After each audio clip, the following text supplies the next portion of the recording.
This one here that we're gonna play is like stupid new. Alright? Just stupid new. We're just gonna play it because what the hell, why not, right? Right. You guys wanna hear a stupid ass new song, right? Yeah. Cool. It's a little different, but it's fun.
the way that it has become. I know that I can't change what's wrong. The damage can't be undone. On the verge of a breakdown, I can feel it in my bones. On the verge of a breakdown, I don't wanna lose control. So please don't leave me all alone in this world, with no one there to call for help. I can't stop thinking I'm losing against the war inside myself. On the verge of a breakdown, I can feel it in my bones. On the verge of a breakdown, I don't wanna lose control. So please don't leave me all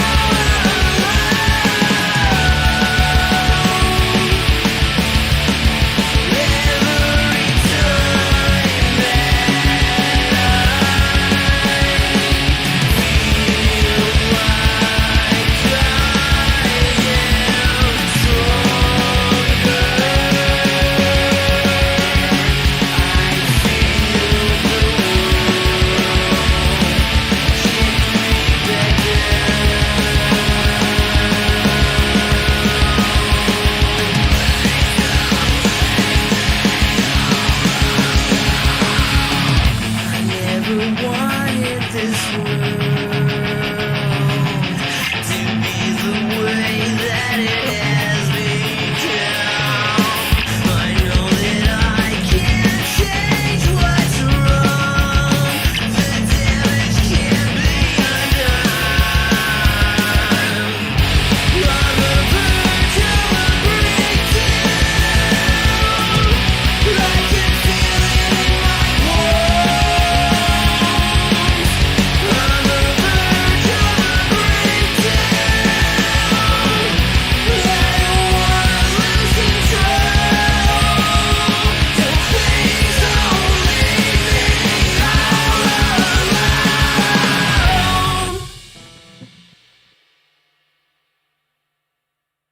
All that I wanted was a chance to make things right. She couldn't drop it. She couldn't look me in the eyes. She turned her back on me. It made me feel like I was wrong until the day I was gone.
I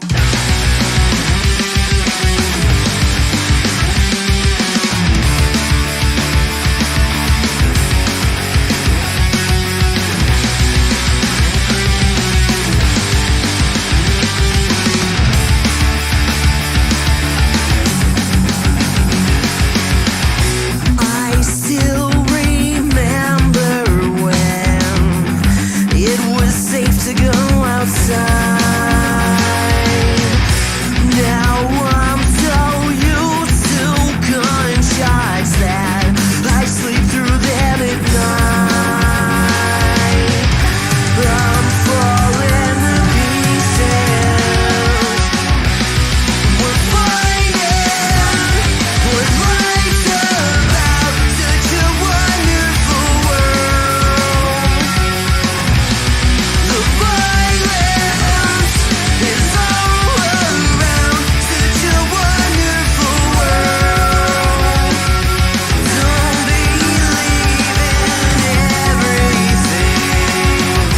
You hear it all the time. Innocent people die.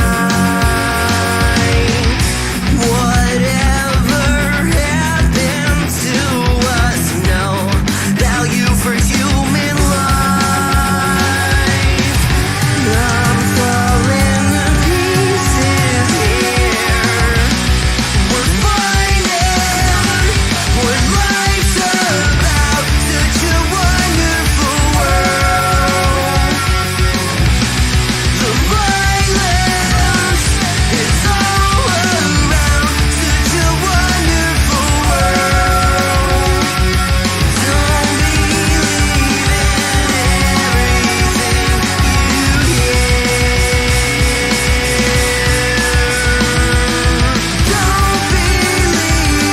everything you Don't believe in everything. We're finding what life's about, such a wonderful world. The violence is all around, such a wonderful world.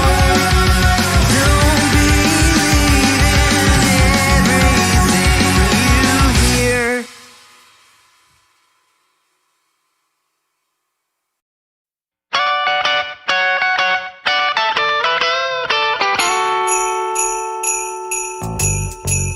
Jingle bell ride. Jingle bells swing and jingle bells ring. Snowing and blowing up bushels of fun. Now the jingle hop has begun. Jingle bell ride. Jingle bells chiming, jingle bell time. Dancing and prancing in Jingle Bell Square. In the frosty air. What a right time, it's the right time to rock the night away. Jingle bell time, it's a swell time to go riding in a one-horse sleigh. Giddy up, jingle horse, pick up your feet.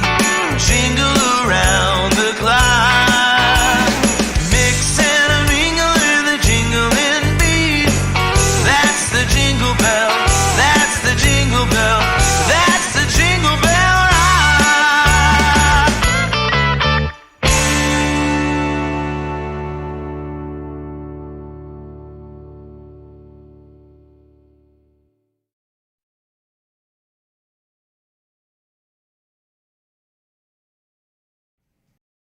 Warning: this podcast features adult subject matter, adult language, and things not meant for children to hear. Viewer discretion is advised. You've been warned. We could be, we might be, we appear to be gobble boys and girls. We are live here on the I'm No Joe YouTube channel. Thank you, ladies and gentlemen, boys and girls, children of appropriate ages, for tuning in to this special Thanksgiving Day edition of the I'm No Joe podcast, the show where every armchair quarterback can feel like an Eddie Bravo. Today, as like most days, we have got a rotating panel of folks here to talk some shit. At the moment, it is currently the new guy and myself. We are both expecting the interim new guy champion and the golf tee himself, both to arrive, maybe even a special guest later. We'll see if time permits and everything works out right. That being said, we are here. We are live. Everyone, welcome to this gobbly edition, as you can see, of the I'm No Joe podcast. We have got some news. We have got some recent events. We have got a UFC event to break down. And then we've got something a little bit different, I guess would be a good word for it here, that we're going to get to talk about a little bit later. That's going down Saturday night as well. But before we get into all these shenanigans and what have you, first and foremost, how you doing, Mr. RJ? On this gobbly evening? Doing pretty good, man. It's a pretty gobble fucking evening.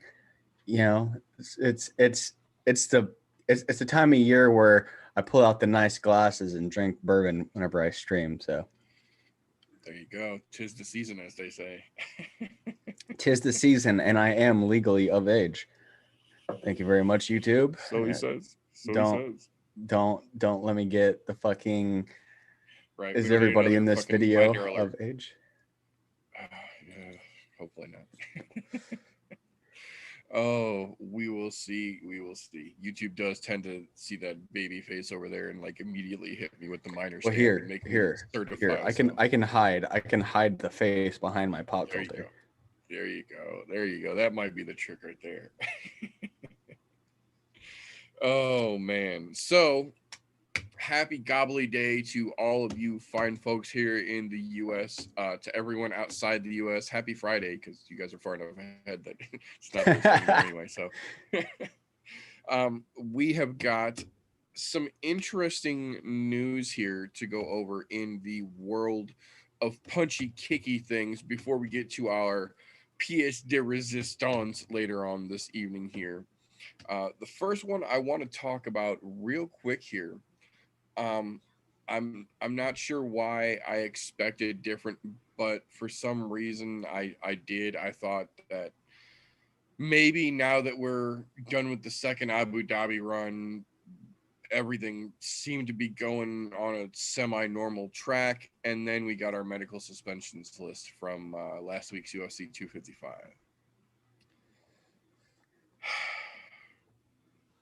So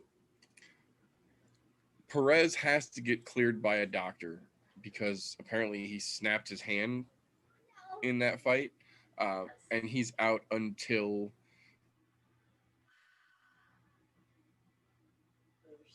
May. Jennifer Maya, a tough ass gal, give her credit, has to get cleared. Let's see.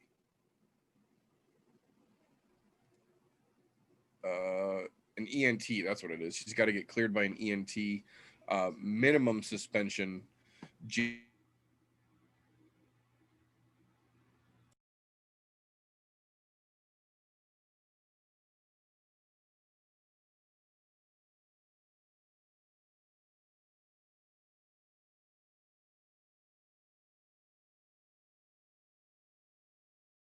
Her shoulder MRI'd and be cleared by an orthopedic doctor or is suspended until May.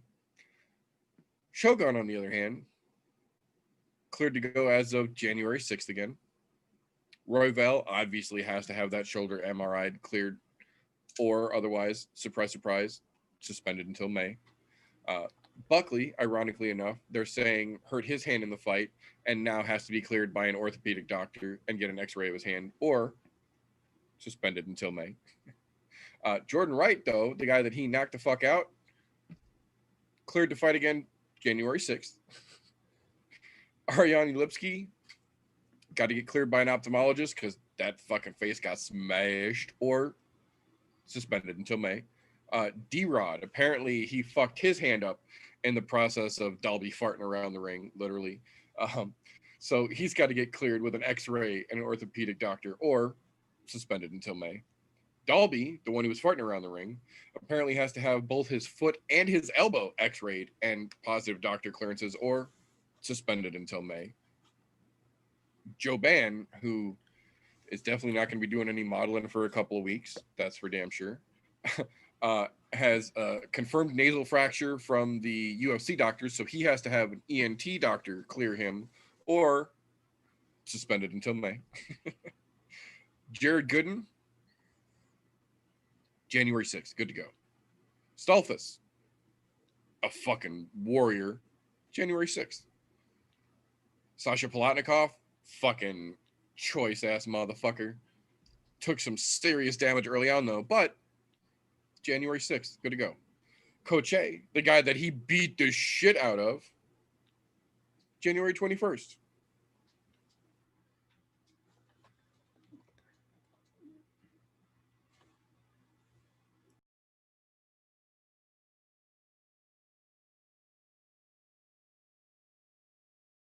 Fucking medical shoulder. Like, aside from Royval having to like rigs his shoulder back into place in the fucking octagon, which props for being a badass there.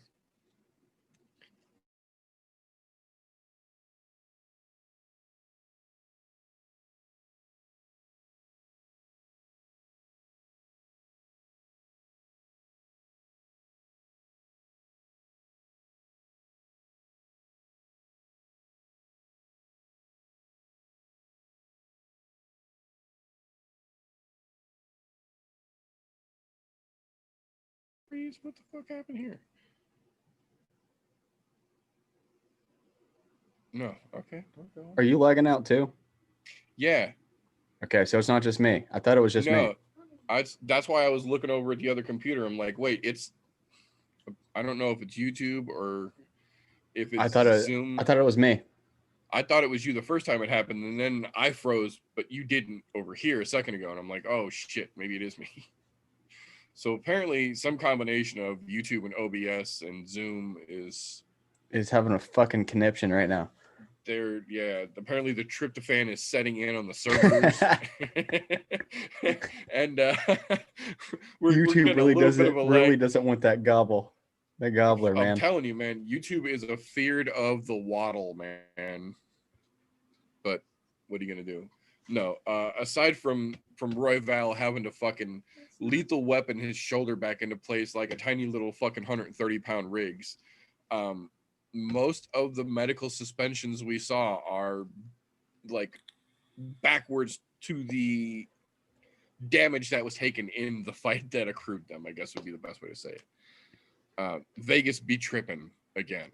Yeah, but fucking like Royval went out like a fucking warrior, taking shots to the face, trying to pull his shoulder back into place. Trying to put it back in against the canvas, yeah. Fucking hats off to you, man. Oh, that's fucking some pure savage warrior shit.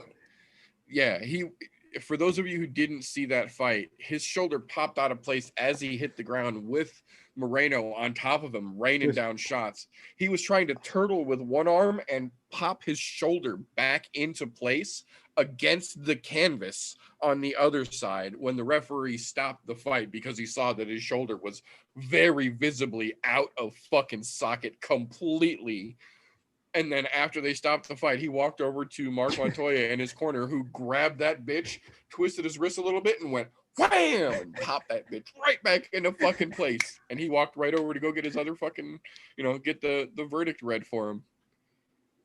I've had that done by doctors, not in a fucking octagon, but I've had that done by doctors twice in my fucking life, and that is not a fun thing to happen. So that shit hurts. That, man. That hurts so fucking bad, man.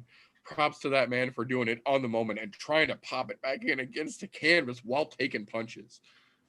I think when he gets his shoulder fixed, because he's going to need surgery to fix that shoulder. I've heard a couple different people talk about that exact situation that causes that, and it can be fixed easily a couple months out, but you have to get the surgery to get it fixed, or it keeps happening every fight.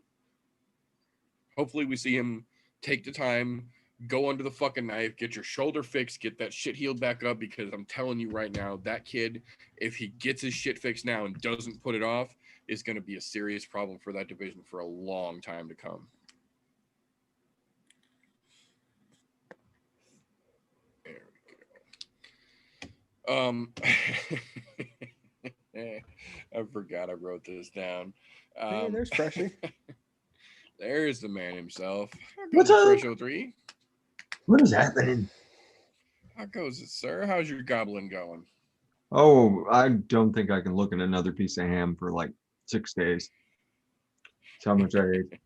You'll look at another piece as soon as you get off this stream tonight. Well, there's cheesecake waiting for me as soon as I get off this show. So Oh, that's what I'll be looking at. I'll be looking at pieces. cheesecake. That's how it starts. That's how it starts. What's up, Andrew? Oh, I can't hear cheesecake and not laugh anymore. Oh no. There we go.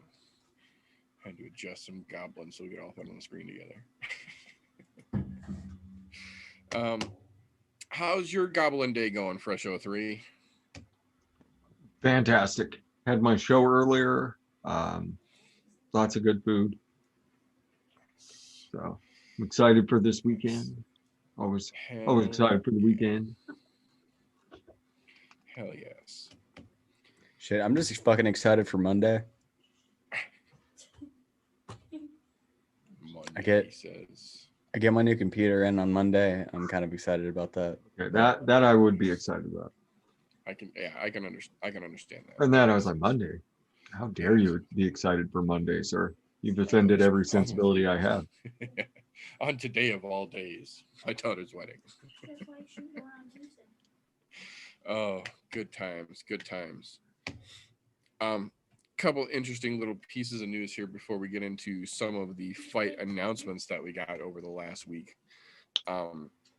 We got word Tuesday that heavyweight, I think prospect is a strong word to use, heavyweight fighter, there we go, Rafael Pessoa has officially been suspended for 1 full calendar year for testing positive for not 1 but 2 different diuretics. Come on, dude. Like, I know you're a big boy, but come on. right, really? Like, Diuretics in this day and age. yeah, it's 2020, man. Call a fucking nutritionist. Like, if I'm hearing a heavyweight getting suspended, it better be for fucking steroids or driving a car into a pregnant woman outside of the ring. Like, Exactly. this diuretic bullshit will not stand. That That's went great. from fucking like something that can happen to a fucking extreme real quick. Well, I mean, if you've seen his social media, he's 245 right now, so he's there allegedly. But you know, we'll see how that actually plays out. Rafael Pessoa failed 2 different diuretics, not 1 but 2, just for good measure. Kids these days. Speaking of ironic fails, though, both Henry Hoof and Greg Jones have officially been fined by the New York State Athletic Commission for COVID violations for going into non-bubble cleared rooms with their fighters while in the bubble before test results had been revealed. Like, they literally went into a room that had like 4 other already cleared tested fighters before they had gotten their results. Yeah, find those fuckers. Yeah. So, like, ordinarily, I think it would be an easier thing to blow off, but we're in the time of Backstreet Boys where we've literally had fights canceled minutes before the fight. Yeah. And Henry Hoof, of all fucking people, is long beyond professional enough and smart enough and experienced enough in this game to fucking know better. Like, the only silver lining, I think, to that is that it was a $500 fine apiece. So it literally was just a ceremonial fine, if you will, just to, you know, let them know, like, we're not going to let you get away with this. You are going to get a fine, and it will be published that you're being fined for this and what happened. So, Yeah. I mean, Granted, luckily, you know, you probably had to redo a couple COVID tests because of I was just going to say, yeah, luckily everyone that they came in contact with that was in question had their tests redone, and everyone in the situation cleared, passed. Obviously the fights happened. Benson got his ass kicked. I giggled a little bit. But you know, it at this point in time, like, you're literally at the top stage in the game. You are representing top fighters in the game. You are a professional coach who has been such for more than a decade at the highest level. You understand things are the way they are because of the fucking pandemic. And while you know you can't do anything or aren't supposed to do anything until you get your results back, so you know that you're cleared, that way you don't contaminate anyone, they both just went out and mingled, and that's irresponsible at worst. Like, that's stupid at best. Come on, boys.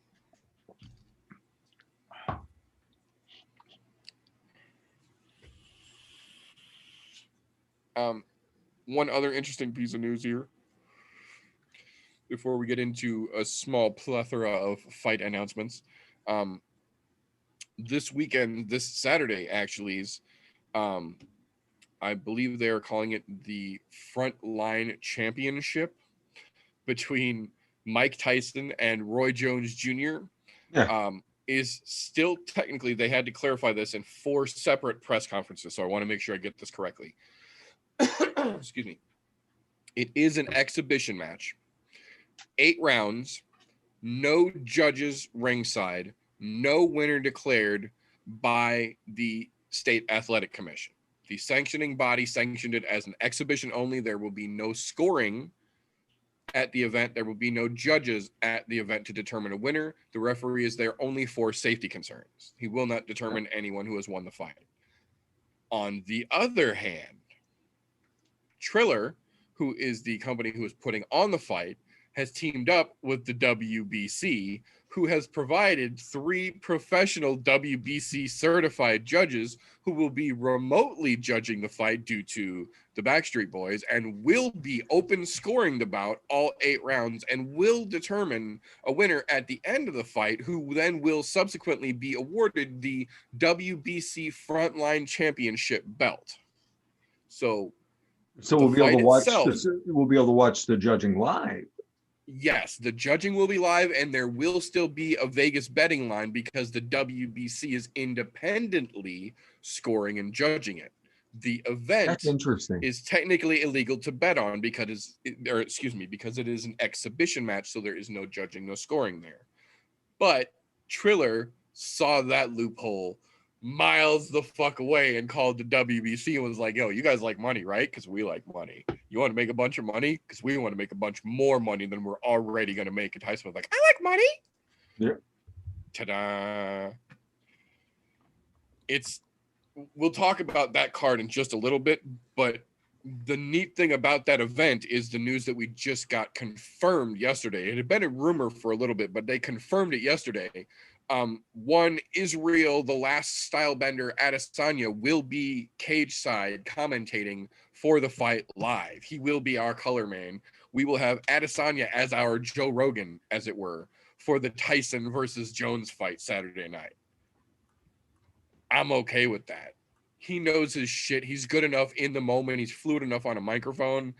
I think Adesanya is going to be a damn good fucking color guy to hear Tyson and Jones go at it.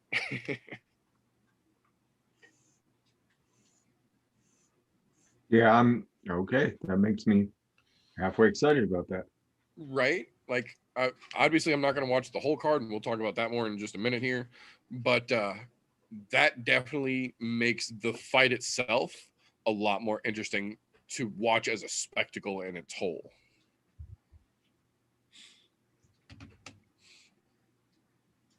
Putt, what's up, buddy? Oh, yeah, my cat messed my keyboard up. I can't type. I was trying to say hi to Putt. Forrest, how goes it, sir? So speaking of this Tyson cacophony that is going to take place Saturday night, we'll talk about that real quick because that's a lot shorter of a event, if that's what you can call it, than the UFC is going to be. Their preliminary card is 3 legitimate boxing matches, relatively smaller names, relatively less popular guys, but legitimate boxing matches.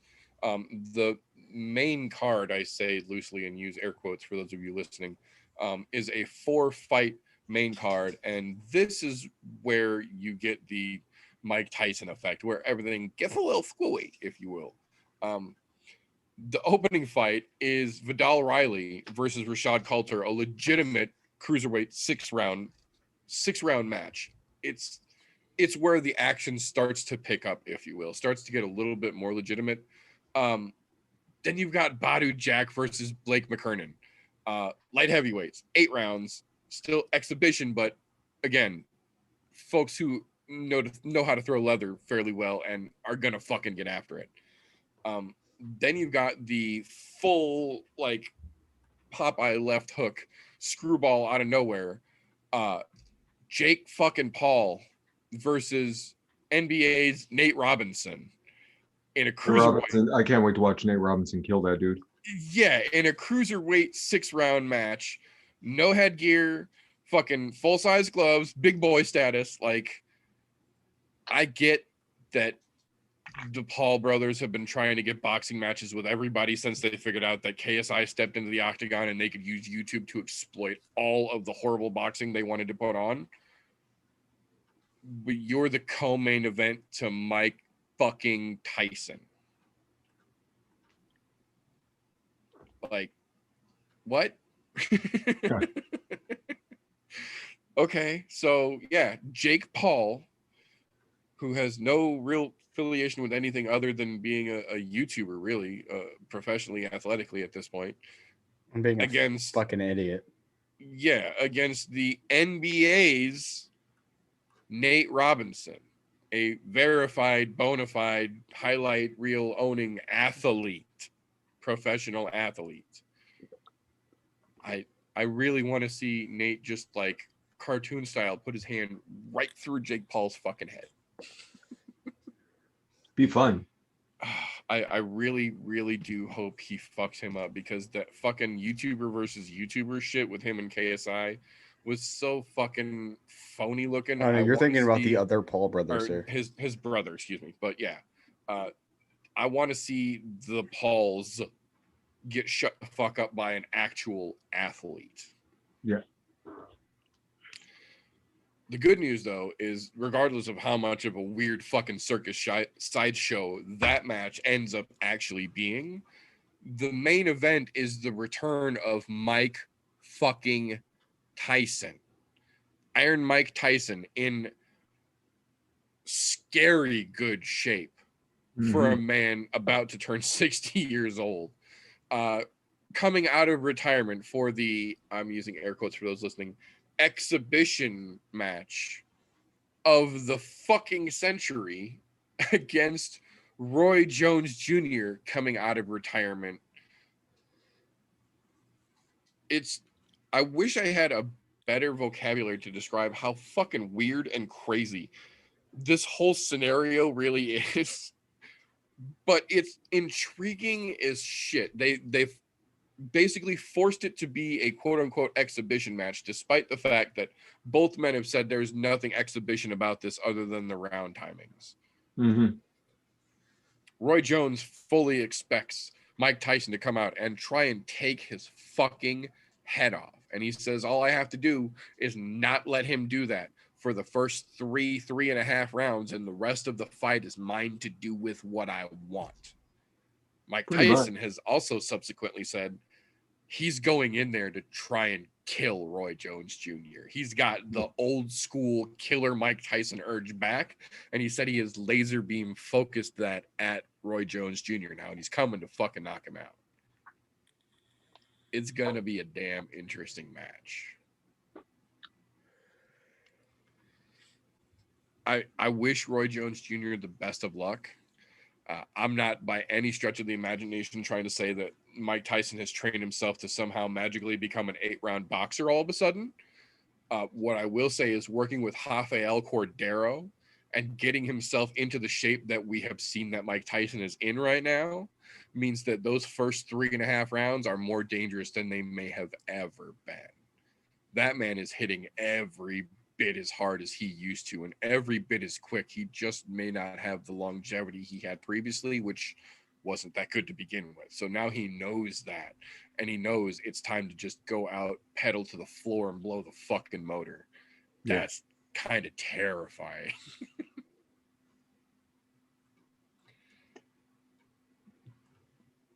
I mean, It's gonna be.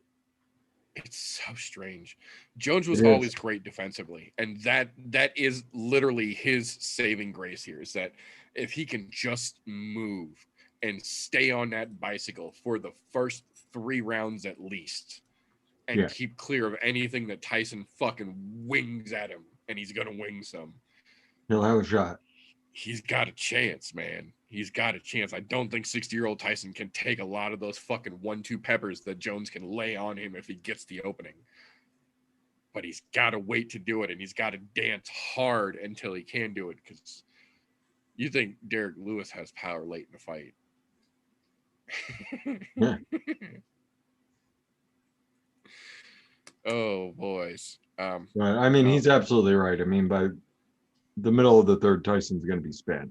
So Yeah, he'll be huffing and puffing. And, you know, honestly, I can't tell you definitively, I say with air quotes, if I can believe that Tyson can land that shot effectively. If he connects, he's going to land that shot. I'm not 100% convinced that he's got the footwork combined with his speed right now to trap Roy Jones into a position to force him to eat that power. I think Roy might be able to dance around him, but I think it's going to be real dangerous doing it. I mean, if anybody can do it, it's Roy Jones Jr. So Right? He's kind of like the heavyweight Floyd Mayweather, really, as far as style goes. He's the big dude who can get the fuck out of there. And especially with bigger dudes, those big muscles, when they swing and miss, it hurts. And it wears on you fast. It takes a lot out of you real quick.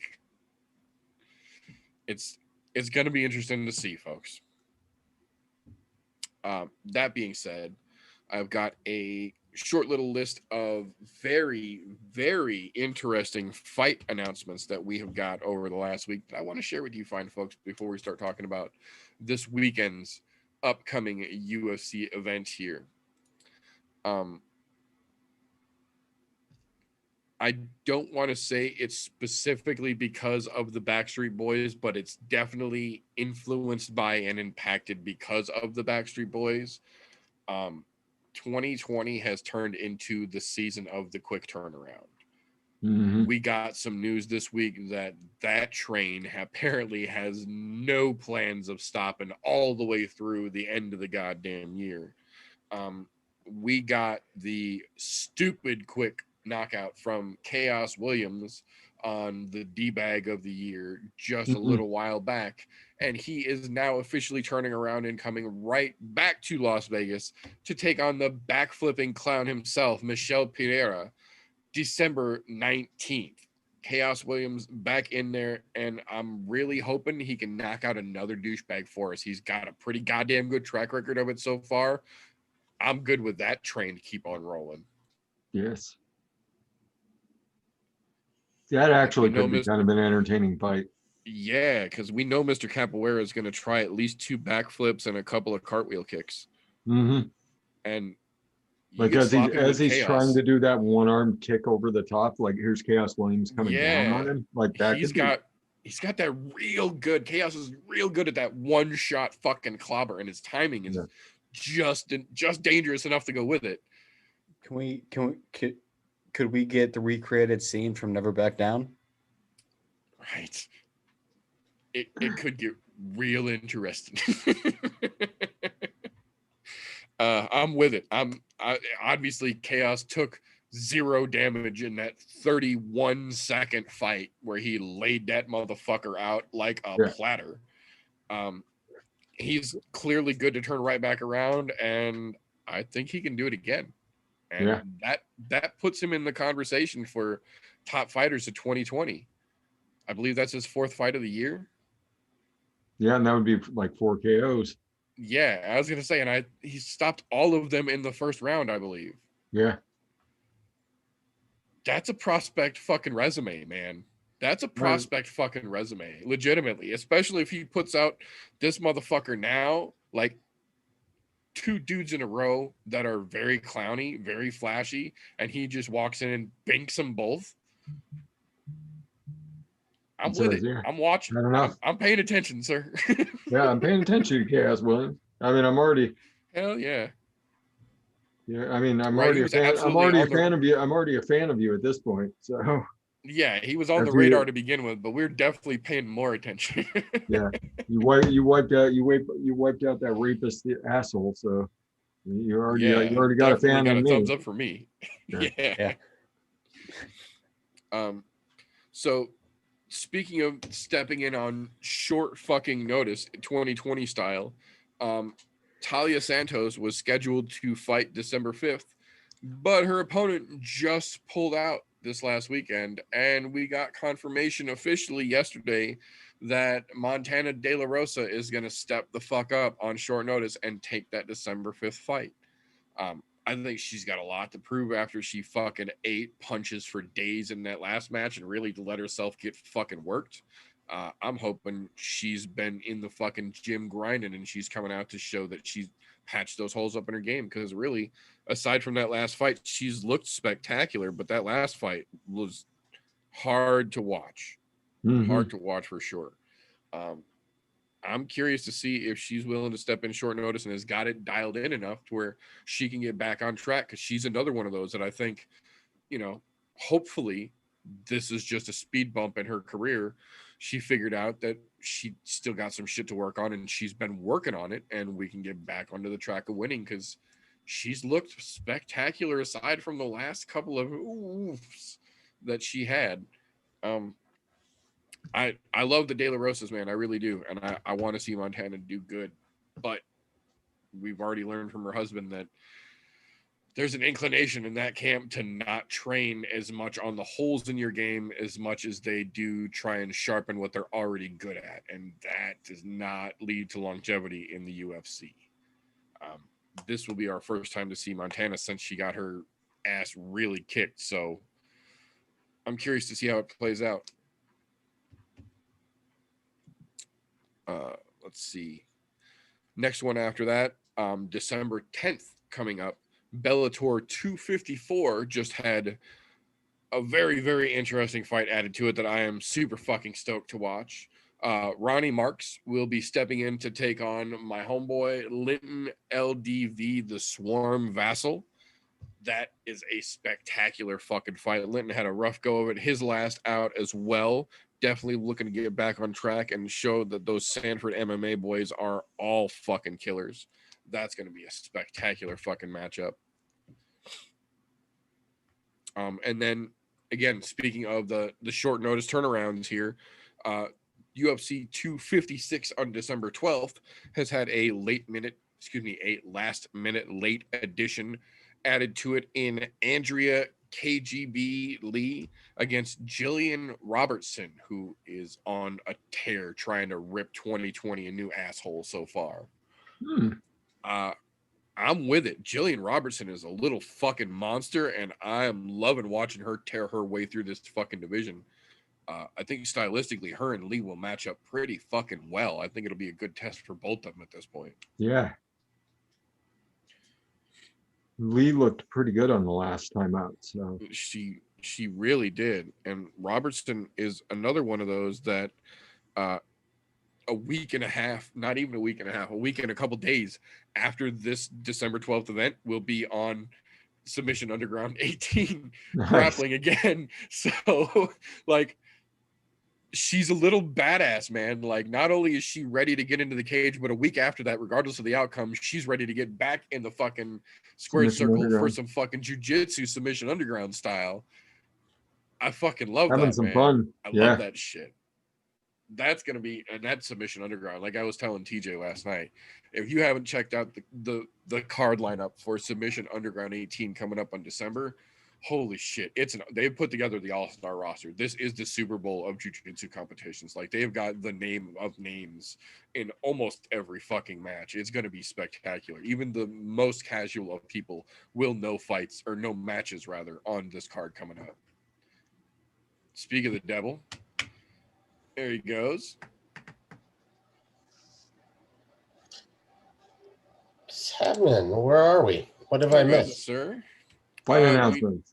Yeah, we're doing fight announcements. We laughed at the medical suspensions from 255 because dirt to dirt. Mom says hi. Hi, Mom. Hey. Hey. Mom, no Joe. All right, I'm taking. Let's see. Oh, no. But after that, we got a secondary, as if the Jillian Robinson versus Andrea Lee fight announcement wasn't good enough. No, they got another one for you. Double your pleasure, double your fun. Secondary announcement for UFC 256. Tony Ferguson versus Charles do Bronx Oliveira. This is not where I thought they were going to go with Tony. I'm not mad at it in the fucking least bit, though. Nope. With the 10th planet fucking acumen that Tony Ferguson has against the literal record submission holding resume that do Bronx has in the UFC, this has the potential to be a crazy fight because they both have very unorthodox striking styles and they both have submission and just jiu-jitsu in general that is beyond dangerous. I think that's going to turn into a fucking spectacular match. I like that fight. I agree though. That is not where I expected to see Tony going, but I'll take it. I'll take it. Yeah. I agree. think that's exactly where I expected Tony to go. Not that I think he needs to be there, but he put his foot in his mouth more times than I can count recently, Yes. trying to get a fight, and fishing for a fight. Yeah. it just hasn't worked out. And so now you get fucking Cowboy Oliveira, and which it'll still be a decent fight, but I think Tony's going to work the piss out of him still. I think it's going to be the other way around. I think Tony is in a real bad spot right now, and I think he's going to underestimate do Bronx. I think Oliveira's got a real good chance of taking that one, and I think it's going to surprise a lot of people if he That does. very well could be. If he's in that same mental state he was a while back, that very well could end up being the case. And if you've seen his social media, he sure as hell seems like he's stuck in that bubble, if you will, of not great. So yeah, I'm not going to kick a man while he's down, but we're going to wait and see how that one plays out. We did, however, get a last minute announcement this week that the December 19th card, the week after 256, just had another very interesting fight added to its already very interesting roster. Marlon Chito Vera stepping back into the cage to take on Jose Aldo. All right. Yeah. Fuck yeah. That's a fucking brawl that I am in for. Take my fucking money. I will sit down with popcorn and smile. Yeah. I mean, That's a Cheeto's fun got fucking something. fight. Cheeto's got a chip on his shoulder the size of fucking Curtis right. Blade. So It's the Cheeto show now. yeah. I'm not gonna lie, I'm kind of glad to finally see Cheeto get that type of fight. I am as well. I love it. The been a long only time thing I have coming. seen. Go What's ahead. happening, Forrest? Forrest. Oh, shit. No, the only thing I have seen from fucking Cheeto in years that I was not particularly fucking fond of was seeing him in Alex Perez's corner. Like, and I get it. Like, that's your homeboy. He's in your corner when you're fucking cutting weight and you're in camp. So you got to be there for him. I can't be mad at it. I think Alex Perez is way fucking overhyped and he got exposed last weekend. And I hate to see a guy like Cheeto tied to that ship as it sinks. Well, that's all right. It's not What- Cheeto ship. That's the thing. You gotta look what are at you it gonna do that though? way. He's still off to the side and he can cast himself free. So It's kind of. It's I kind of like mean- playing Battleship. So you lose the little 2-peg fucker. So what? As long as Right, my big boy's yeah. still there, I'm happy. right, yeah, no shit.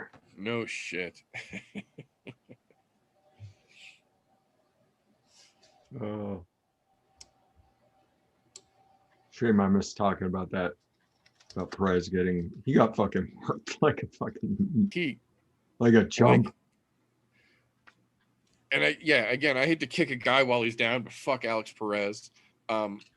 We said it going in, man. He was not on Figgy's fucking level. He No. might have thought he was, but he's nowhere fucking near Figgy's level. And the fact that he got fucking waylaid and got choked clean the fuck out with a beautiful technical submission in less than 2 fucking minutes showed that for me and a lot of people, I think. Yeah. Like, you can overlook Figueiredo if you want to, but it's going to cost you your consciousness. Yeah. Ask Joe Benavidez. Ask Alex Perez. Like, the dude is fucking legit. Brandon Moreno is going to find out here in just a couple weeks because we found out after last weekend we're getting the quick turnaround. We are going to see Brandon Moreno versus Davison Figueiredo at 256 for the belt again. They're trying to I'm set the sure record. Figueroa said, I'll take that paycheck. I don't even have to go. Absolutely. I That's don't what even he have said. to go Apparently- anywhere. I'll stay right here. Yeah, apparently there was some shit talking between the two of them in DMs behind the scenes. So when they offered it to Figueiredo, he was like, "Oh, you mean stay here and work out at the PI for a couple weeks and then fuck up a dude who's been talking shit to me and get paid again?" We're on board. Can I get another cut of the pay-per-view buys? Yes, please. Right? Exactly. Please twist my arm. Oh, I give. Oh no. Yeah. No, it's official. It's going down. I am in for it. I'm excited to see it. I'm excited to see Alex Moreno get fucking murdered. Yeah, I'm excited to see Moreno get what he fucking deserves here. He's capitalized and talked a lot of shit about Royval's shoulder injury, trying to say that he did it to him. No, he did no, not. you did not. Anyone that goes back and watches that fight, no, you did not. And the fact that he tried to put it back in himself during the fight verifies, no, you didn't. Shut up, Moreno. So Yeah, we'll rail on him as that time comes closer. But not far off. I think That's a the thing Christmas that- present. right. after that round, if he would have made it through the end of the round there, and there wasn't much time left, and They stopped it with 1 second left. Yeah. I think he would have got his shoulder back in. He would have been just fine because you see a lot of people in MMA that happens to, where Yep. it pops out, they pop it back in. Hell, it was a low level amateur fight I remember watching where the guy mid fight saw the guy's arm pop out, goes like this, stops, walks over, pops it back in, Pops it for him. grab Yep. gloves, and go back at it. I'm going. Yep. Why the fuck not? And I get it. Yeah. At the UFC level, don't expect that shit because Right. you got a paycheck on the line. But still, if that would have went more than one round, I think that would have went the other way around because I think Royval had him on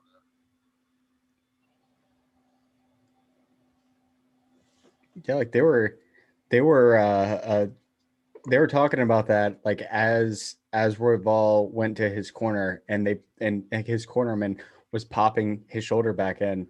They're like, if he just lasted one more second, he could have had his shoulder pop back in between rounds, and it would have been a whole nother story.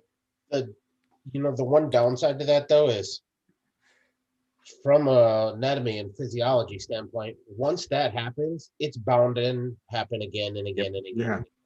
It's a never-ending cycle until you go in and get surgery. Yep. And then We even talked at about that earlier. point, it's still more likely to happen than somebody who's never had it. Exactly. Right. Yeah, but it's also way worse if you don't get the surgery because it leaves you that much more prone to it happening. every time you get after it. So I'm hoping because it happened during the fight, they pay for him to get it fixed. that's what we were talking about earlier. I'm hoping that he goes ahead and he gets the surgery because they can show that it happened during the fight. So tie that into that fucking UFC fight night insurance. Get him that fucking operation. Get your shoulder fucking chopped on, son. Take that fucking couple months off. Heal up. You'll be good as fucking new. Yep, come As back. close as you can get Continue anyway. to collect heads. Well, probably, and then get back to kicking ass. Probably 6 to 8 months for athlete. For common Joe, you're looking at a year. Yeah. Yeah, no, Josh Thompson was talking about it yesterday on weighing in with him and Big John. He said, I had the same exact thing happen in a match when I was younger. And literally, you get the surgery done, you're back to hard sparring like nothing happened 6 months later, and your shoulder isn't an issue anymore. He's like, I'm telling you from experience, do it now. Don't let it keep popping out. Yep. So, Michelle, Adam, what's going on? All the cool kids popping in the chat. How goes it, everyone That's out right. there? I Thank hope you you- all for tuning in. Hope you had a wonderful Turkey Day, YouTube. Hell yeah. I hope everyone had a good goblin if you are here stateside and celebrating such. Huh. Few more fight announcements here I want to go over real quick, and then we can get into some turkey and taters, as it were, today. Very, very interesting matchup for the January 16th card, the preemptive pre-UFC 257 card. Sarah McMahon stepping back into the octagon to welcome back Juliana Pena. Ooh, okay. Okay. Not again, another one of those, like, not a match I anticipated them making, but not one that I'm mad at either. I'm absolutely fucking down to see those two go after it. Yeah. Yeah, Pena keeps talking about this improved boxing game. Let's see it. Yep. Let's see how it fucking works out, sweetheart. Come on now. Yeah, you done talk the shit. Let's see if you can back it up at this point. Yeah. Also, we did get a trio of announcements here tied together with UFC 257 itself. We haven't gotten official confirmation as to when exactly during the beginning run of 2021 they're going to be heading over there, but we did get confirmation that UFC 257 itself will be one of the shows during the next run of Abu Dhabi fights that will be taking place. Okay, Fight Island. Hashtag So- not my Fight Island. Yeah, exactly. Okay. Hashtag not my fight island. They're going back though, so I get it. They want to do fans. Abu Dhabi can do fans and big money fans to make it worth it as well. So I'm not happy about it, but I get it from a business standpoint. Let's just get this one through so we can try and get back here to get fans, because everybody here is going to be a little butthurt after that. Just saying. Yeah. But we got a trio of announcements that are going to be locked into that 257 card. The first one that we got, we've heard about it 70 fucking times, but we got the official confirmation. Conor McGregor versus Dustin Poirier at 155 will be the headline for UFC 257. We got the announcement that Andrew Sanchez, the former Ultimate Fighter Series winner, will be taking on Andrew Muniz, the Contender Series challenger. So they're pushing another Contender Series versus Ultimate Fighter fight directly onto the main card of UFC 257. So not the most exciting fight, but I see where they're going. So, we'll see how it plays out.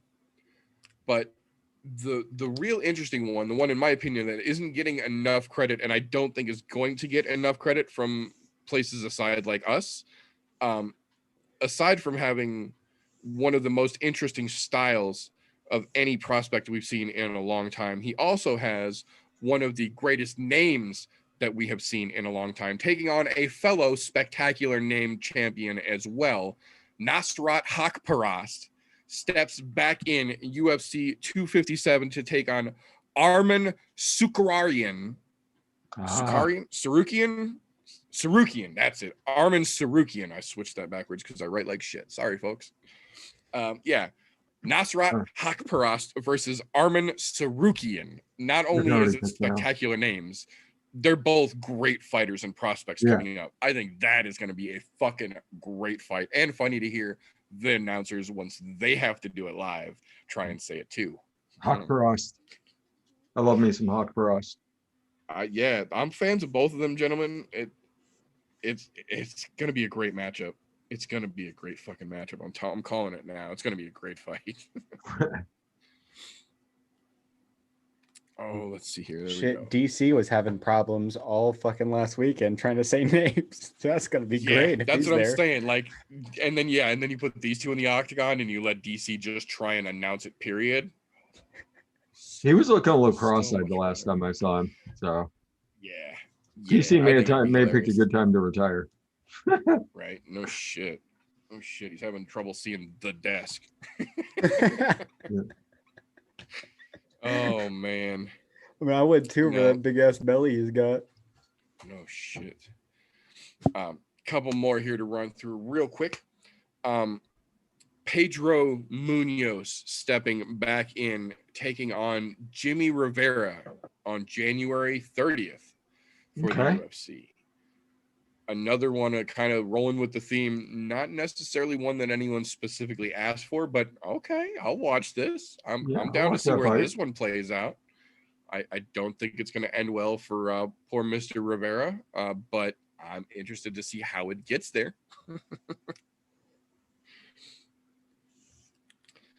Then we did get confirmation yesterday, early yesterday afternoon, the Peter Yan versus Aljamain Sterling fight did not get canceled. They are going to just push it back, and we officially found out why. The personal reasons that Yan said that he had to withdraw from the fight being 256, Backstreet Boys based visa issues. Ooh. He had trouble getting back in time to refile for his visa, so he had to wait. And in waiting, it pushed back his application time again, so he couldn't have gotten his visa cleared in time to be there for 256. He didn't get hurt. It's not a training issue. There's no fucking medical situation here. It literally was just a matter of timing and paperwork not coinciding. So that's why they're just going to rebook the fight. Obviously, Aljamain wasn't in camp that fucking long to begin with, so it's not like he's got anything to fucking cry about, and they're going to let him keep his undeserved title shot. So, yeah. But now we know why things went so fucking what the fuck sideways all of a sudden, which I get it. You can't really be mad about that. That's fucking government litigiously. There's nothing you can do to control that, and they're going to rebook it. So we'll wait to see when we get to see that one now. Yeah, better fight now. Aljamain get a longer camp. Now they're both gonna have perfectly fucking lengthened out camps. There's no excuse not to be fully ready. Yeah. It can only make it fully better. ready, make weight cut. Yeah. I'm okay. I mean that's perfectly fine. Yeah, it's not like, well, and that's the thing. It's not like there's a lot at the top of that division right now that would upset anything if they have to wait a couple weeks. Yeah. I think we'll be okay. Oh, so last thing I do want to mention real quick before we get into this weekend's upcoming card fight talks. There was a lot of controversy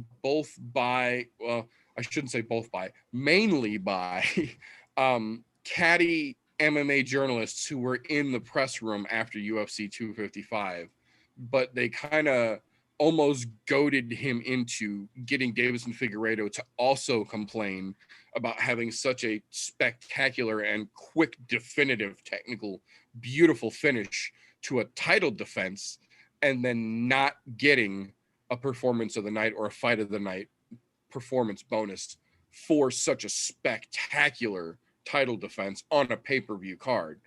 Figueiredo really didn't bring it up. There's several different journalists who really kind of spurred it on and got really shady about it and kind of got him worked up to the point where he kind of bitched about it a little bit as well. But to be fair, Dana, despite not giving him the nod with the bonus at the event itself, did show up the next day in his hotel room to deliver the apology and a cash $50,000 bonus in a UFC gift bag. Yeah, fucking Sunday morning. Hats off for being a fucking badass and delivering that shit personally. Bands of hundreds in a gift bag with tissue paper, and Dana, Sean Shelby, and Mick Maynard walked to Figueiredo's hotel room themselves apologized, and gave him the bag of money, literally. Golf claps. That's how you apologize for fucking up at that level. Clearly, Figueiredo with the fucking minute 20 beautiful fucking submission win of Alex Perez should have gotten one of the performance of the night. And that's not to take away from Buckley putting Jordan right into fucking orbit or Antonina showing spectacular leaps and bounds in her game and just being an absolute badass. That's not to take away from either one of those two. But a champion with a minute 20-second submission victory title defense, first round, did not take a single significant strike in getting to that point, and you don't give him the bonus. He had right to be salty, but he wasn't until the journalist got him that way. But I'm happy to see that Dana and Mick and the boys made right, because that's not something we have ever seen them do before, let alone openly, and I'm happy to see it. Because obviously they let him film it and publish it, and they could have just as easily been like, yo, this is between us, put your fucking camera away. They didn't do that. They let him film it and publish the whole goddamn thing. It's on Twitter. You can find it real easy. It's very cool. And it's nice to see the smile on Figueiredo's face when he realizes what's in the bag, and he pulls out a fucking stack that's banded of brand new fucking $100 bills, and he looks up and his smile just permeates through his fucking cheeks that you couldn't paint over. So, you know, they do absolutely fuck up, but it's nice to see Dana and the crew make it right, like genuinely make it right sometimes. So I'm cool with that.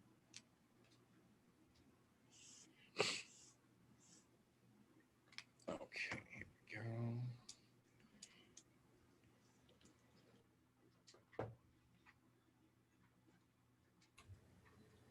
go. Okay, so that now, sorry, too many damn tabs open as usual. That will bring us to our main course, as it were, of the evening here, our gobble de resistance, as it were, this fine evening, our marquee namesake reason for the season, tonight's particular episode, the Blades versus Lewis event coming up this Saturday night on UFC's Fight Night. Very interesting, I feel, is an overused word, but applicable and genuinely fairly fucking accurate here. This card in its entirety is not spectacular, but it's literally a card after a pay-per-view, and I don't know that we have had a fight night after a pay-per-view that has been spectacular since the early 2000s. Back when we got a fight night 2 weeks later, we got a fight night 2 weeks later, we'd get a pay-per-view, and they were spaced out enough to where you'd appreciate events like that, and every event had big fights all the way through them. But here we are, 2020, we're in these, you know, pandemic times, as it were, where we've ironically both been blessed and cursed with a card of some sort every single week since the 4th of July. Literally, we went back and checked. Since the 4th of July, we have had a card every week. The good thing about that is that we've got obviously tons and tons and tons of fight to watch. The not so good part about that is that when you're putting on that many fights, they're not all going to be the best. You're going to catch some steamers here and there. This is a fight night following a pay-per-view event. There's some steamers on this pile. That being said, there's still plenty of genuinely interesting and entertaining potential fights on this card. Opening up, Luke Sanders versus Joseph Manis. Two very unorthodox and very strange, lanky kind of fighters. Very stylistically different, but both very obscure in their own rights. It'd be an interesting fight to watch. And it's at catch weight, so it's going to be a little bit more. Exactly. I was just going to say, and they don't have to make weight per se, I say with air quotes. So there's a little wiggle room to get crazy in there. We saw catch weight last weekend. Turned out to be one of the best fights in the whole fucking card. Just saying. TJ, you're muted. Yeah, I know I'm muted. I was waiting. I'm saying I have a feeling, regardless of what the top couple fights are on this card, I bet, even though these guys are fucking wet behind the ears, green as shit, still gonna be one of the best fights because it's catch weight. It's in that weird in-between phase that we've been talking about. Let people fight closer to their natural body weight. Just saying. It's becoming my new favorite thing, man. It really is. Catch weights are becoming my new favorite thing, and I didn't thought that would ever be a position I would be in. Let's just throw this out here, just because we're talking catch weight right now. Let's say they don't want to create a new division. How about we have a catch weight belt for a specific catch weight? Like, 195? 65, maybe 95. Yeah, 65, 95. I think would both be pretty interesting catchweight positions, and I bet there would be a lot of interested contenders in both positions. I'm just saying. Kind of believe.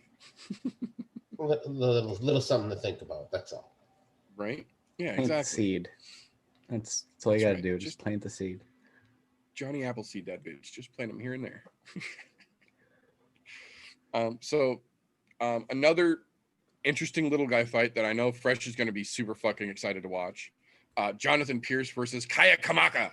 Another great fucking name, an exciting tiny little fighter in the UFC. Featherweights bouncing around, going fucking apeshit. Gonna be another exciting matchup that's not going to get a lot of love from the mainstream media exposure as well.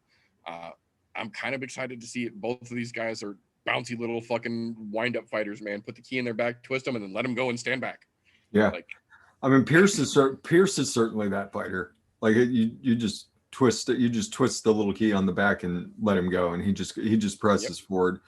Kamaka is a little bit more precise of a fighter. I think this one is probably going to decision. Little guy fights do tend to do that. right. I don't think either of these dudes has the knockout power for it. I think Kamaka will probably get it just because he's a little bit more precise of a fighter. Has a little bit more of an edge on experience, but it'll be exciting. I mean, it's just going to be two little dudes just going. I love it. They're both going to go fucking ape shit. I love those fights as well. And then after that, we've got a what's a polite way to say this? An aesthetically pleasing match for everyone to witness. That's a good way to put that. Oh, okay. Gina Mazzani versus Rachel Ostovich. I will say, where's my? There it is. The caveat to this, despite her USADA issue being for a separate substance, whatever the fuck is going on that is causing her Kardashian situation right here to get bigger every time she gets in front of a camera needs to get under control, because it's about to take on its own Instagram handle. Huh. Like it's getting a little crazy, Rachel. Dial it back. I get it. Fucking Asta lips. Fuck that. No shit, right? But that fight's going to be very interesting.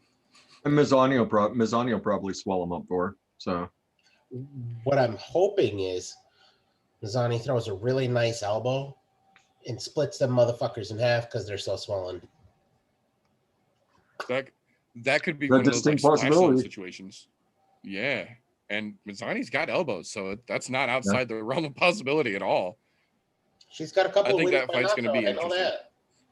Yeah, I think that fight's got potential, because we've seen that Ostovich has got a gas tank on her. She can go all three solid fucking rounds, giving it all she's got if she has to. But she hasn't really seen anybody who throws like Mazzani does. So, well, her last fight that we saw her in the UFC, she got submitted by Paige Van Zandt in the first fucking round. That's what I'm saying. Like, that was what, a year ago and some change. Year and a half ago, yeah. Ostovich has got. I was gonna say, actually, that might have been 2 years ago, because I think she was suspended for 18 months. It was January of last year. Yeah. So almost 2 years ago. And what I want to know is Ostovich definitely has. She fucking got one of the worst records in that fucking division at 4-5. To her credit, she addressed that herself without being asked about it during yesterday's virtual media day for this event, without any fucking reporters saying a single word about it. She said of herself, this is possibly my last fight. I know what my record is and I know how the UFC operates. And if I don't get my ass in gear, you guys probably won't see me again. No one asked her about it. She came out of the blue with it. So, you know, hats the fuck off. She's aware of her situation and her status right now. That tends to put a little fire. It seems it's got a little motivating factor there. She's not being very blasé about it. She was open about it and she was pissed off about it. She says, I know I have to get a win or I'm likely going to get cut. So I'm not here to fuck around. Being cognizant of that fact alone says a lot in my book. There's a lot of very oblivious fighters. Yeah. Yeah. So she knows that if she don't get her shit together, they'll give her fucking walking papers and won't feel bad about it. And I can guarantee you, I hope it motivates her.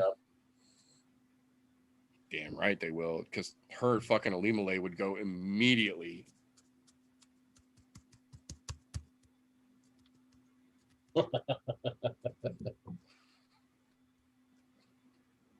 Yeah, that one would be real good. But I think this fight still has some potential to be very interesting to watch. I'm curious to see if Mazany can figure out that Ostovich can be put on the ground and handled, or if Ostovich has been legitimately taking her time off and working on that obvious hole in her fucking game.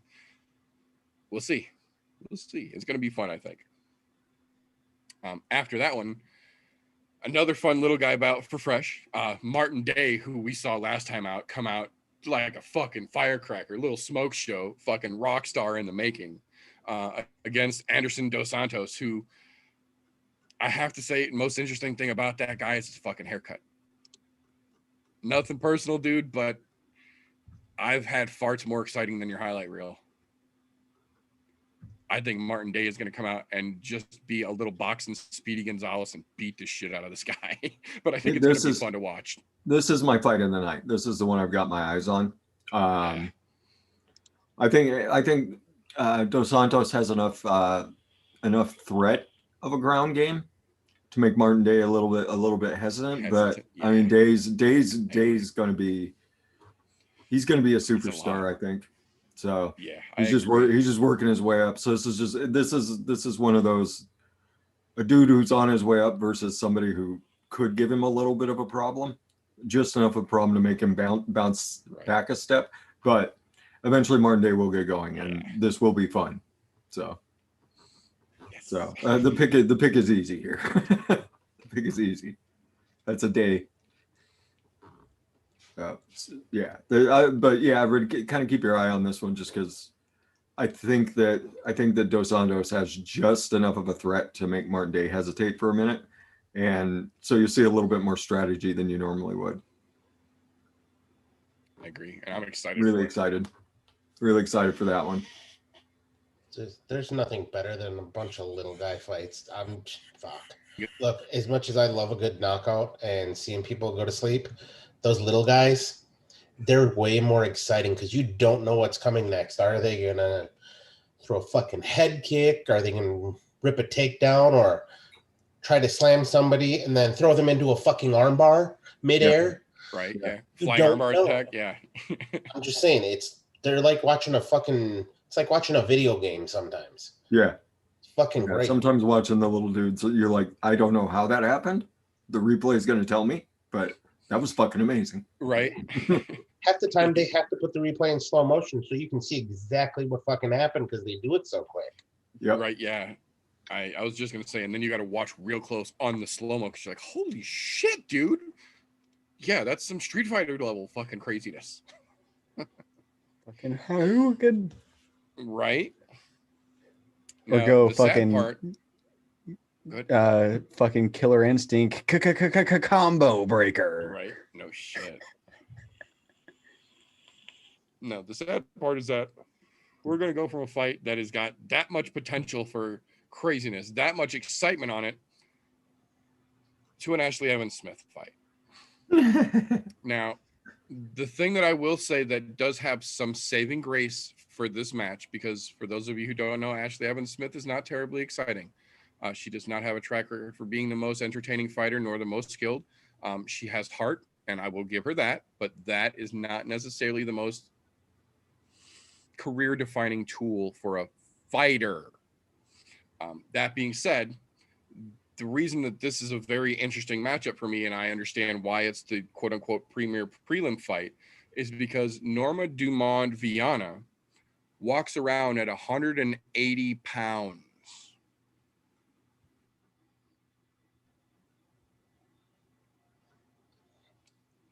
Why? That's all I'm gonna say is why. Yeah, why would you go up that Oh, high? and it looks- oh, my fucking shit froze for a second there. Yeah, no. She walks around at 180 pounds, and they're cutting to 135 for this fight, which is why, to her credit, she doesn't fight often.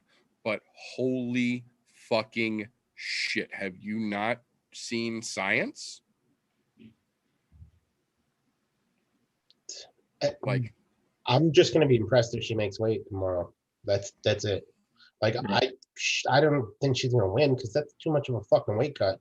Even against Ashley Evans Smith, that's a fucking third of her body weight, basically. Ultra. Oh, little less than a third, but still, you're cutting a third of your fucking walking weight. 1/3. That's a fucking lot of weight. All right, so Freeze-a-Lot's back. Yeah, I mean, cutting from 180 to 135, you do it like once a year. I mean, right. Oh, At best. yeah. But then there's the thing that she puts on quite a bit. She puts quite a bit back on from the night of from weigh-in to fight night. So that makes her, she's really difficult to get out of the clinch on. And Ashley Evans Smith, God bless her heart, she will try, Right. but she's probably gonna get clinched to death on this one. What I'm wondering, I hate fights where it's just nothing but clinch. And you see, there's so many of the ladies fights that have gotten to that point where it's just clinch. Yep. And I hate to see it. I'll root for Ashley Evans Smith on this one. I don't know that she can do it. But she'll try her heart out. So God bless her. I'm gonna pick her. you know, thinking of that, it's kind of like me carrying around my son as a normal walking weight and then just dropping him some point to go fight. That's literally what she's doing. Right before you're gonna fight. She's literally dropping a 6-year-old without having a baby. Mm-hmm. Fucking crazy. Yeah, every time she goes out there. That's nuts. That's not healthy to begin with, but that's crazy just as a thing to consider as an option. Okay. And you know what? It's this is still crazy. Why are you not fighting at featherweight 145? There's a women's featherweight division in the UFC, and you've got girls like Megan Anderson who are big enough for the featherweight. That makes a lot more sense. Megan Anderson walks around at what, 165, 170? 160, almost 170, yeah. I was gonna say, but she's also a tall motherfucker too, though. So she's a tall drink of water. She is. Mm-hmm. But I mean, still, 40 pounds, a lot better than 50 pounds cutting. That's all I'm saying. Yeah, I agree. And that's the difference between a third and a quarter, basically. Right. Like, all I have to say is Ashley Evans Smith can fucking stay off the ground, she might be able to pull it off, because that's pretty much all Viana is able to do. She off the ground and off the fence. Yeah, off the fence. Yeah, she's able to stay off the ground, off the fence, especially off the fence. That's what's going to happen to her. Yeah. If it comes down to that, Ashley Evans Smith has a chance of doing something, because she's decent with her hands, but that's her only saving grace. And I mean, the fresh ab math would add that into my. I mean, the ab math equation has been disproved several times at this point, but I don't know, man. I mean, in the case of this fight, I mean, Ashley Evans Smith would certainly come out ahead on the ab math equation. So yeah, absolutely. But that weirdness that it's going to unfold to be being pushed aside gratefully, that will bring us thankfully into our main card, the platter waiting to be served on our holiday show here, as it were. Very, very exciting potential opening fight here. For those of you who are not interested in watching the up and comers develop, watching the lesser known, lesser exciting potentially fights, just don't worry about the prelims.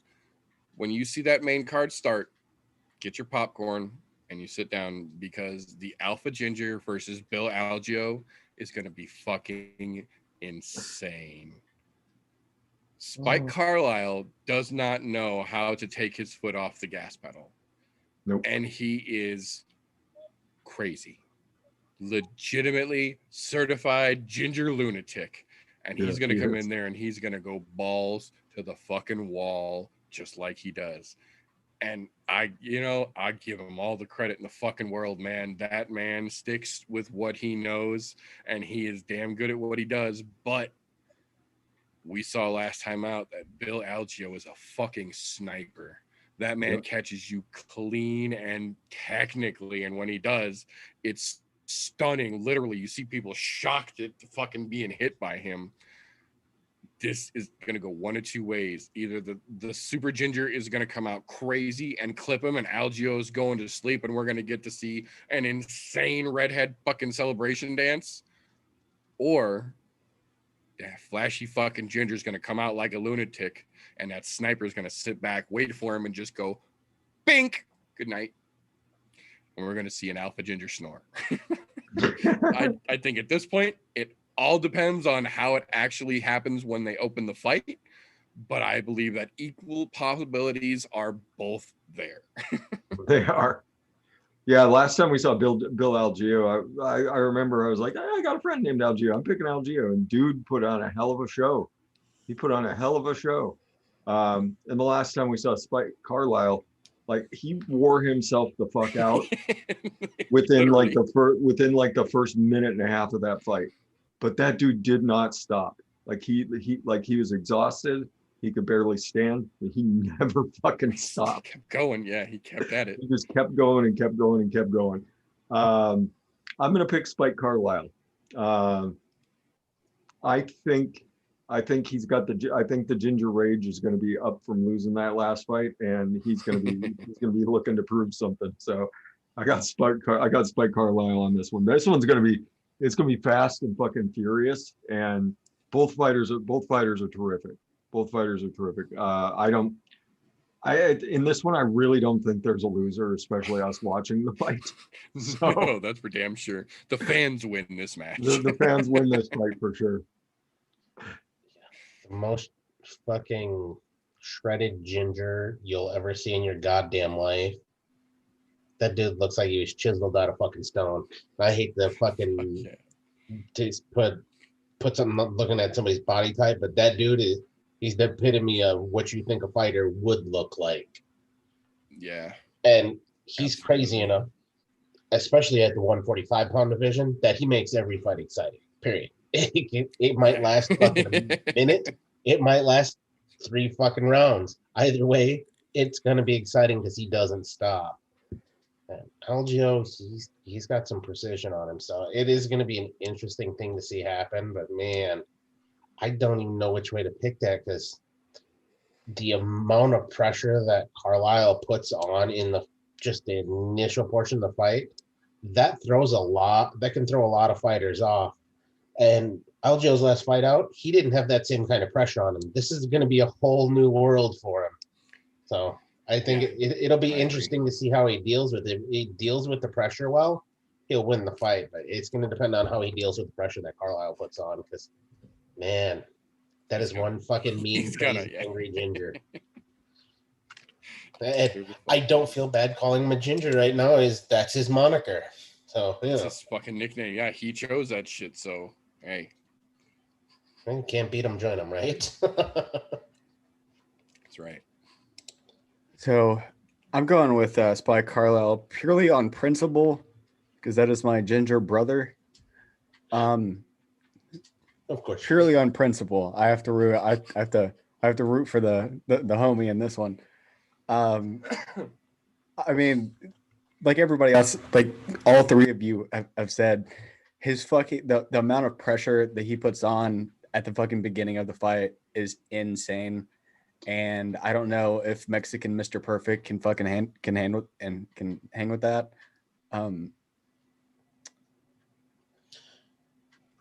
But I'm going purely off of principle.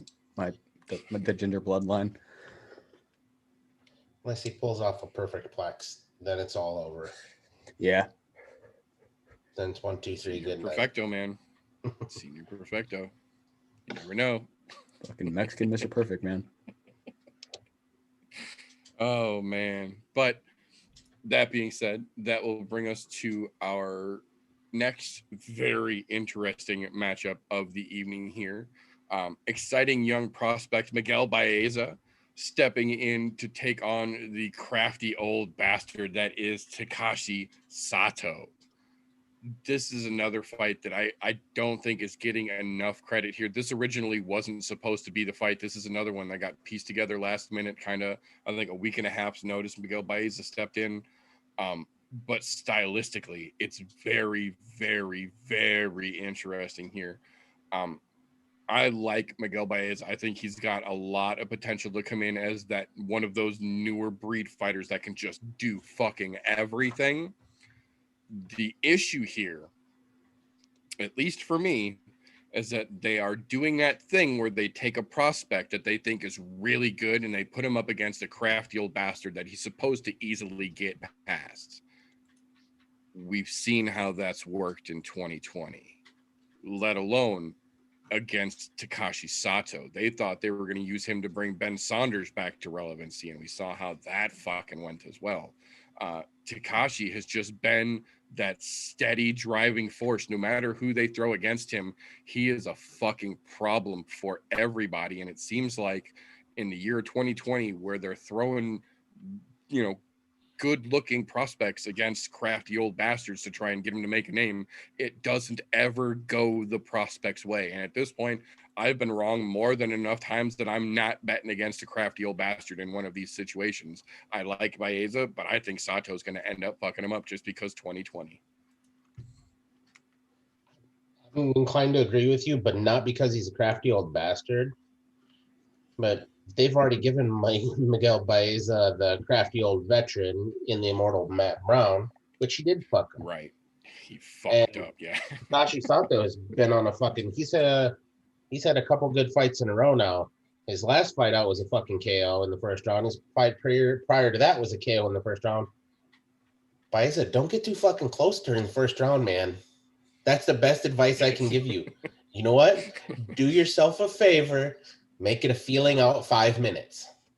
That's all I'm saying, because you get too close, you will go to fucking sleep. That dude hits like a goddamn tank at welterweight. Like, if he could string some more wins together, I could easily see him breaking into the top 10. Fuck yeah. Which I would just be absolutely excited to see as well. And I think that O has got to go. So, yeah, I have to give it to Sato. Yeah, Baeza is a very entertaining fighter. He can do a lot of things really well. Unfortunately, one of the things that he doesn't do so well is he relies on the fact that he has a pretty good chin a lot to take some blows to get where he wants to go. And you're fighting the wrong dude for that. You do not want to take some blows from Takashi Sato. So I'm also picking Saito. I think the old man is going to take the RJ-like fighter down. You motherfucker. Well played.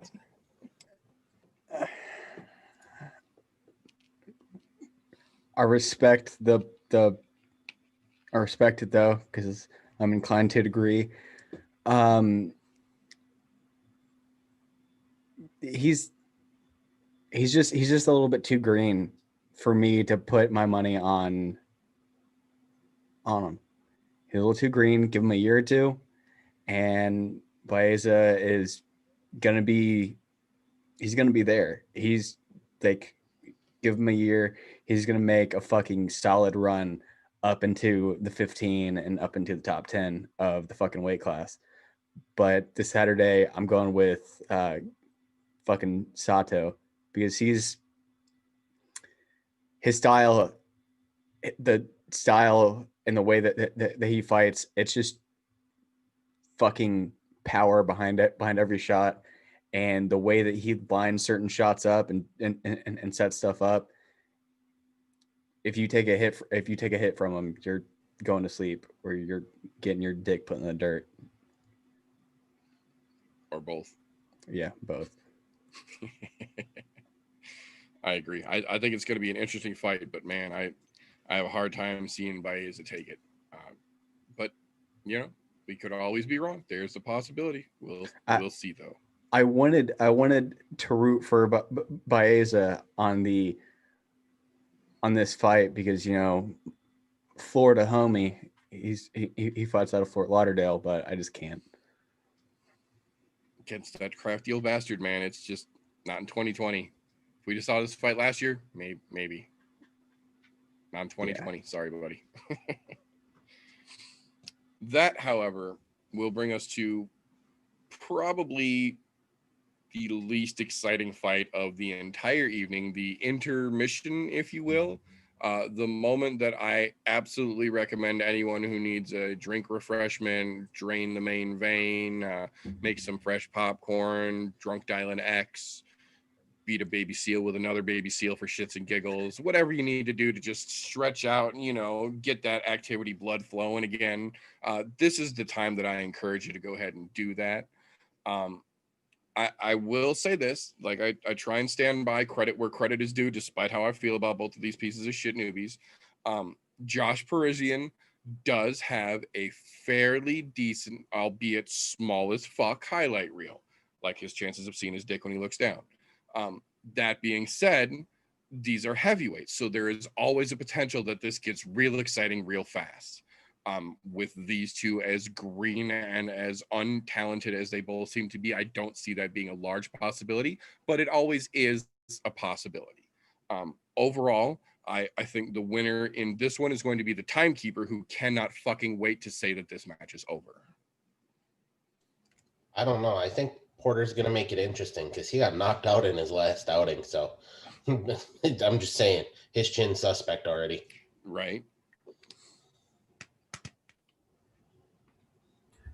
I don't have a lot to say about this one either. I'll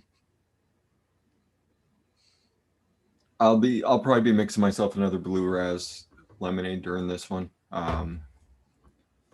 That's about all I mean, if you're a heavyweight and you got a suspect chin, like your days are numbered. So yeah. I mean, I guess I have to pick Parisian.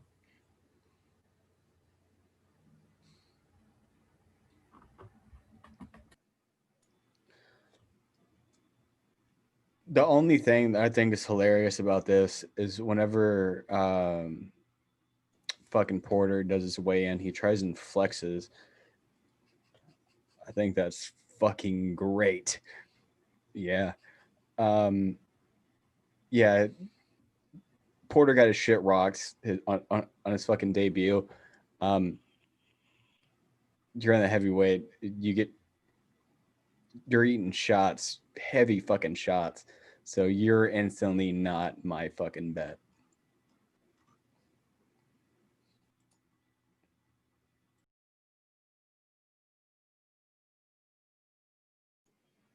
Well, that atrocity being what it is out of the way, that will, however, bring us to the co-main event of the evening, which, again, like I said, fight night, so not the greatest in the world, but definitely very interesting and a potentially fun fight to watch here. Anthony Lionheart Smith stepping in to take on Devin the Bad Chest Tattoo Clark. I'm telling you, I've been watching Devin Clark slowly climb his way up the rankings in the UFC, one popping fucking right at a time. And we've kind of seen Anthony Smith start to make that slow decline back down the ladder, and especially in a match where we already know his corner will not throw in the towel for him because he will not let them. Stepping in against a dude who hits as fucking hard as Devin Clark does, this could be a potential tooth spitting recurrence here for Anthony Smith. At this point in his career, I'm honestly more of a fan of him in the broadcast booth and in the octagon, because we've seen that he just doesn't put in the work required to patch holes in his game. And that chin, albeit made of granite, isn't the most stable thing. It will give. And he wears shots real bad. Devin Clark hits real fucking hard. I'm not saying he's a superstar yet, but he hits real fucking hard. And I love Glover, but Glover's not known for power shots. He's known for accuracy, and Glover fucked Anthony Smith up. MMA math doesn't add up, but it does give you some kind of an indication. And indications lead me to believe that Devin Clark is going to send Mr. Smith to sleep Saturday evening. I don't wish him well, or I don't wish him bad, rather, but I don't think his chances are very well in this fight against Devin Clark.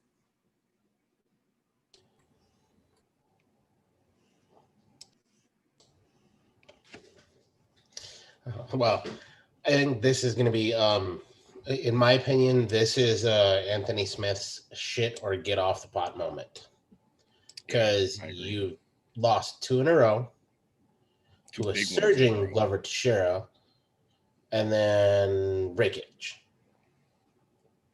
2 great fucking light heavyweights. Or fucking whatever the fuck they're doing now. Yeah, they're light heavyweights. But fuck, yeah, they're light. Yeah. If he does not pull his shit together and be the Anthony Smith we know, I don't think we see him in the fucking octagon much longer, because going from the top of the game to a 3-fight skid, that's when we see a lot of people get cut. We've seen people get cut from the top of the game after a 1-fight loss to a champion and not get told until somebody in the media asked them, when did you know you were cut and why are you still doing promos type shit. Just saying, UFC's known for some shifty shit. However, I don't think they'll cut him. I think what's going to happen to him is he's going to end up in a gatekeeper position, as much as I hate to say it, unless he somehow just all of a sudden it fucking clicks again and all the stars align. I think he loses this fight. And I like Anthony Smith. I like his personality. He's great in the fucking booth. He's a down-to-earth fucking human being. Other than his policy on cow thrown in. Man, I mean, shit has gone sideways basically since the fucking break-in his home. And I think that has fucked his mental game up so goddamn much. And I really think that's what's fucking killed him here. So I've wondered about that a lot as well, because it's kind of gotten swept under the rug. It really hasn't been talked about since it happened. And that's not a small fucking thing. Like, that wasn't a little incident, despite what John Jones wanted to make it out to be. You're literally taking someone's that takes your security away. Yeah, he woke up to that shit. Yeah. No matter how many guns you have in your fucking house, somebody broke in. And was in there by the time they realized it. Yeah. Yeah. I'm just saying, that's got to be fucking with them on a big mental aspect there. And I really think that's really what's throwing him off so much. I don't know. I'm shooting the fucking moon here on this because I don't know. I don't know what his mental status is, but I have a feeling that has a lot to do with what we've seen out of him lately. Because you don't go from being a fucking fantastic striker wrestler to just completely forgetting how to fight. Because that's what it's looked like lately. The dude knows how to take a beating. And he knows how not to quit. He lives up to his fucking nickname, Lionheart, because that dude has more heart than anybody you'll fucking see in that light heavyweight division. And the rest of those motherfuckers could learn a thing or two from him about how not to quit. Devin Clark's been kind of surging. He did have one setback a couple of fights ago, but this is his chance to literally skip into the top 10 right now. If he wins this fight, he's in the top 10 easy peasy. But I think we see Devin Clark in the top 10 next week. I really do. As much as I hate to say it, I wouldn't put money on Anthony Smith right now. He hasn't shown anything that says he's turned around. And I hate to say that because I like Anthony Smith as a fan. I'm a fan of the work he had done. Not a fan of what's happened recently, but, you know, like any fan, I'm still going to be rooting for him, although I think Devin Clark's going to win. I will root for fucking Anthony Smith. I'll say it. But I don't think he gets it done. I think Devin Clark gets it done. And to be honest, I don't think he's going to knock him out. I think we're going to see a whole lot of punishment taken by Anthony Smith, and he will take it and fight back the whole time. I don't think he's going to sleep. I think he's going to come out of there looking worse for wear again and have to think about that decision of dropping those gloves in the middle of the fucking octagon after the fight. I think you're right, but I hope you're wrong. Yeah, I agree that his head just doesn't seem to be in the game right now. Like the body is willing, but the mind isn't able at this point for Anthony Smith. And it has been since that break-in. Like we don't really know what's going on inside Anthony Smith's head, but he just hasn't been right. He hadn't been right. He took one of the worst beatings we've ever seen in the octagon and never quit. The ref had to quit for him. And then the next fight out, he didn't look like he was ready to fight at all. This one, I mean, Devin Smith,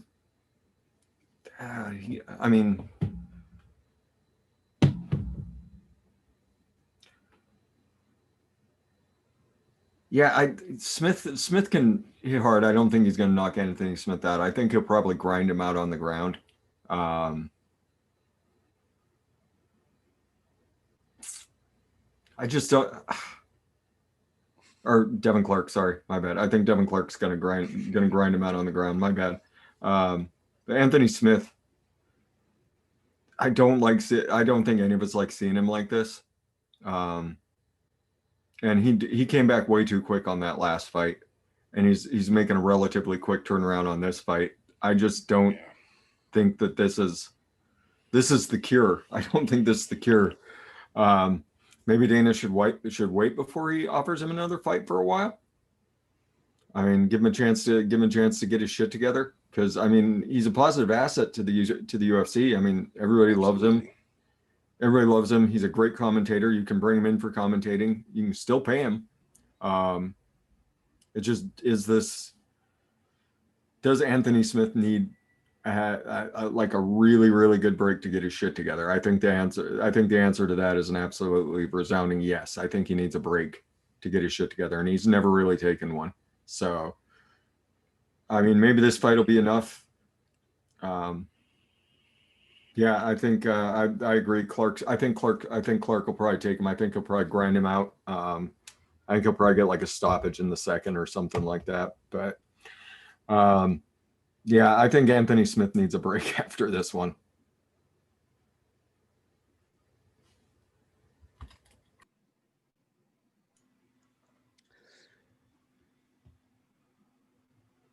So I don't think Clark is going to be able to put Anthony Smith down, like knock him out, because Smith would take the fucking worst beatings that you'll ever see in your life. But like fucking Teixeira, the man took the fucking worst goddamn beating, but he never fucking once got fucking knocked out, or even a flash knockout even. I think it's going to come down to decision.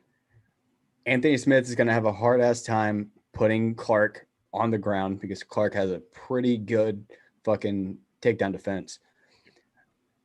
I honestly, it's pretty much going to be Clark just ragdolling and manhandling the fuck out of Anthony Smith.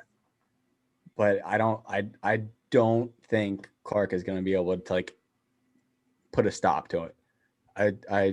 I think it's going to come down to a decision victory for Clark. I could definitely see that as well. I could definitely see that. No, I think it's kind of unanimous. None of us really want to see bad happen to Anthony Smith, but I completely agree with TJ here. We're beyond the point where it's shit or get off the pot, man. Liking you can only carry you so far in a fucking job. If you can't do the job, you can't have the job. Just because I like you don't mean I'm going to pay you because I like you. If I'm paying you to perform and you don't perform, liking you don't mean shit. Sorry, Anthony. Get it together, man. If that fucking break-in has still got your head rattled, go see a fucking professional. Get your shit sorted, man. Nobody wants to see another Tejera-style fucking massacre like that. And if it takes getting ground the fuck out by Devin Clark to make you realize that, that's what we're going to have to fucking watch. But I just don't see a way that Anthony Smith, on the path that he's on now, gives Clark anything that's going to stop him from just running away with this fight. We'll see. But that being said, that brings us into the freshly carved, still juicy, my balls was hot covered turkey that is our main event here. Curtis Razor Blades versus Derek the Black Thanksgiving Beast Lewis. This is going to be a very, very interesting fight. Like much of this card, it's not quite enough to get completely excited about, but it's also not insignificant enough to overlook. Realistically speaking, both of these gentlemen are at the top of the heavyweight division, but at the same time, neither one of them really have anything they've done recently that gives them that edge, that push that says that I need to be next. We all know Stipe and Francis 2 is coming. John can laugh and cry and bitch and pretend he's going to be a heavyweight all he wants until he steps on the fucking scale and weighs in for a fight. It's all just fucking rumors at this point. The thing that we know is waiting in the wing is Francis and Stipe. The thing we don't know is who's coming after that. With a dominant performance from either one of these guys here, that could be an argument that they can make. But neither one of these guys are going to make it easy for the other one. Derek Lewis has shown time and time again, he carries big fucking power till the literal last second of a match. It does not matter where the fight is, how the fight has gone, until the final bell has rung, Derek Lewis has enough power to put anyone on this planet in a very dangerous situation. The problem is Derek has shown a vast Grand Canyon-sized hole in his game that is called wrestling. If you can push Derek Lewis's center of gravity backwards, you can almost hold him down with a pinky. Derek Lewis has shown that he turns into a tortoise real fucking quick. When you get him on his back, the arms and legs flail, but he's pretty much stuck there. If you've never seen Curtis Blades before, he's probably the most prolific wrestler in the heavyweight division. Aside from that, the UFC Performance Institute used him specifically to calibrate their machinery that they measure force with. They had him do one of his razor blade takedowns on this machinery and quantified that the power Curtis Blades puts into a double leg shoot when he takes you down is equivalent to getting hit by a Ford Fiesta at 50 miles an hour. That's a problem if you're good at wrestling. If you suck at wrestling, if your defensive wrestling is dog shit, that murder train has potential to fuck your whole evening up. I like Derek Lewis, and I love watching that motherfucker get a clean knockout. But a lot of Derek Lewis's clean knockouts and big shots come on guys who don't know the striking game and are willing to leave themselves open for big shots like that. That's not Curtis Blades' style. Curtis Blades has zero interest in standing and playing the we're big guys so we can bang it out game with you. His intention is to grab you by the back of your knees, put you on your back, and pound you the fuck into unconsciousness. That's historically been a big problem for Derek Lewis. And even though he carries power into the end of the fight, doesn't do you no good if you're asleep when that fight ends.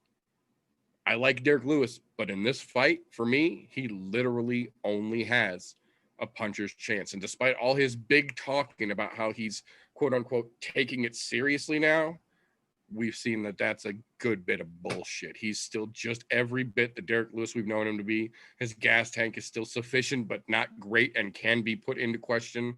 His chin is good, but can be questioned as well. And we know he's got problems with wrestling. They're throwing him against maybe the most prolific wrestler in the heavyweight division, who can also ground you the fuck out when he gets you down and likes to do that. I wish the Black Beast the best of luck, but I think his insurance rates are about to be hot. I think Curtis Blades fucks the Black Beast up Saturday night. I don't think we see the end of round 3. Yeah, this will be, if Derek Lewis has worked on being able to stand back up from getting taken down. Like if he legitimately has been working on that, he's got a chance. He's got that puncher's chance. If he's bullshitting around like he normally does, yeah, he'll just get worked. He'll just get worked by razor blades. Yeah, Derek Lewis he's a fun-loving guy. He's fun to watch on social media. But I mean, we're talking about the dude who continuously sets records for takedowns by a heavyweight. Continuously does it. So even if he does get back up, the chances are he's going right back down. Get back up, go back down. Get back up, go back down. He may let him up so that he can take him down again, depending on what Blades' mood is.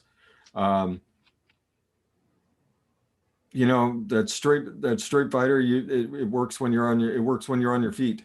I don't think he's spending a lot of his time on his feet in this particular fight. Yeah, so I concur with Meter. I think it's the Razor Blades fight to lose. You know, I'd been looking for a fight on this card where I could play the heel. There's really not one. At least not in the ones we've talked about. On this card, as much as I hate to say it, I'm a huge fucking Derek Lewis fan. Fucking absolutely love the dude. He's got heart. He will not give up. He will go to the bell sound. If you don't believe us, go watch the Volkov fight. He was getting worked. He's getting taken down, getting back up. And what did he do? He caught him in the last minute because he carries power. The best thing that I can hope that he's done is not working on his get up, because he got up all right in the Volkov fight, but working on his takedown defense, because it was fucking garbage in that fight. Now, since then, he's been on a good run. Granted, the guys that he's been fighting have been mostly guys that generically want to fucking strike with him. A couple of them did try takedowns, and he stuffed those pretty easily, but they're also not to the level of wrestler that Curtis Blades is. So you have to take that with a grain of salt that, yeah, you can stuff some takedowns. I'm hoping that most of this camp, he spent training takedown defense and get up defense. Get up off your fucking back or get into a better position type shit. Because it's going to be a long night otherwise. Although, we have to remember, every round starts on the feet. He knows Curtis Blades is going to go for a takedown. Because that's what Curtis Blades does. It doesn't matter. You ask any heavyweight, if I fight Curtis Blades, what is he going to do? He's going to try to take me down. So what do I need to work on in camp? Takedown defense. I need to work on my sprawl, getting a wizard, Lock, yeah. all kinds of shit. I mean, but working on that for 3 straight months, yeah, you can get it pretty solid. But to do it, somebody who's been wrestling their whole life and stop that shit, not to mention he chains takedowns. So it's not like he just tries one thing, he'll go from takedown to takedown to takedown to try to finally get you the mat.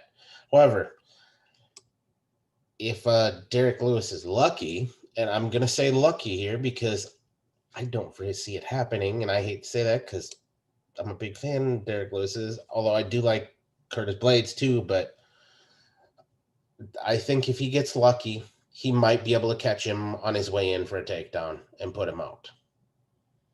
If not, I think he'll be able to defend most of the stuff on the ground fairly decently. Just from what we've seen of him in the Volkov fight, he got work put on his back, and he defended off his back pretty well, got up a couple times. He actually got taken down, was it in his last fight too, and got up really fucking easily looking for him, which tells me right back up. He did work on it a little bit. So I think he'll be all right for round 2. If it gets into the 3rd round, that's where he's going to have trouble getting back up. And I say if it gets into the 3rd round because between these two, the chances of it going to a 3rd round are pretty goddamn slim. Either somebody's going to fucking sleep or somebody's going to sleep on their back. One of the two. But I have to favor Curtis Blades here. His wrestling fucking game in this division is fucking phenomenal. However, either one of these guys win, I think they're legitimately, in my opinion, with a dominant victory either way, either via knockout or ground and pound out. Either one of them, I think, in my own opinion, should be able to call next for that title shot. Without a doubt. And because they're both on an equal-ish tear. Curtis Blades' tear isn't as long as Derek Lewis's right now, but, you know, it's basically a tit for tat as far as them going through and back-to-back wins and all of this here. So, but I think it goes to Curtis Blades purely on the wrestling itself. His wrestling game's fucking phenomenal, and he can ground and pound. So I think that's what we're going to end up seeing. Albeit, I'm not going to lie, I'm kind of hoping for a Black Beast knockout, not because I want to see him get the title shot, but just because I want to see what dumb shit he says on the mic after the fight, because that is my favorite thing about Derek Lewis. That post-fight, though. There ain't nobody post-fight interview like Derek Lewis. I'll give him that. I don't give a fuck who you are. Nobody post-fights like Derek Lewis. And from you go all the way back to the day, where's Ronda Rousey's fine ass at type shit. And that was a while ago, but you know, he's been around the UFC for a while, so there's some gems out there if you haven't seen him.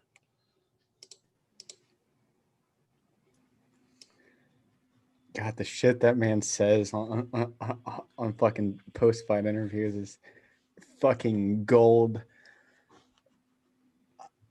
My balls is hot. It's a fucking favorite. It's a go-to. I got a shit. Yes, I got I gotta say, I'm also fond of when he fought Blagojev, whatever the fuck his name is. When he got on the mic afterwards and said, "I was trying the whole time to punch him in that big old booty hole in his chest."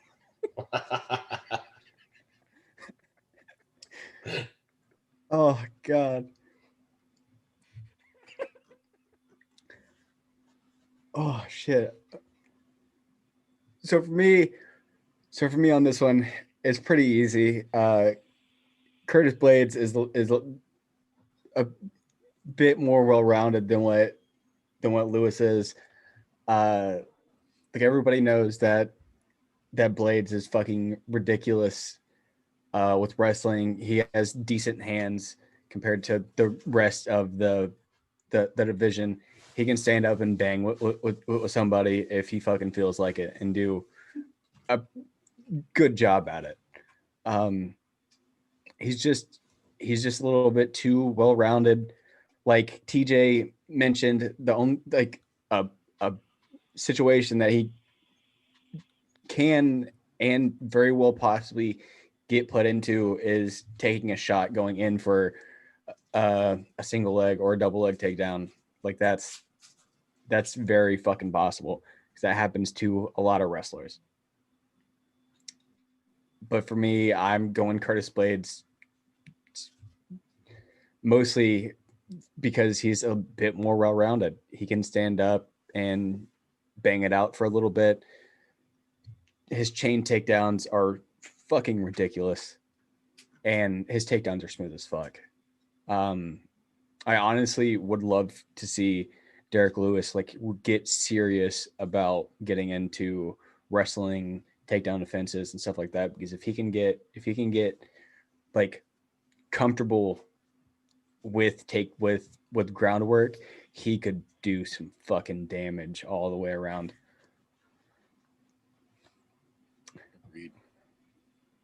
Agreed. I mean, it's gonna be a fun fight either way. I think Derek Lewis has gotten to the point where he understands how detrimental that fucking garbage fight that he has in his past was, and that now everyone expects every fight he's in to be shit because he's demonstrated that he can walk in circles for 3 fights or for 3 rounds of a fight and not be the least bit inconvenienced by not throwing or taking any punches.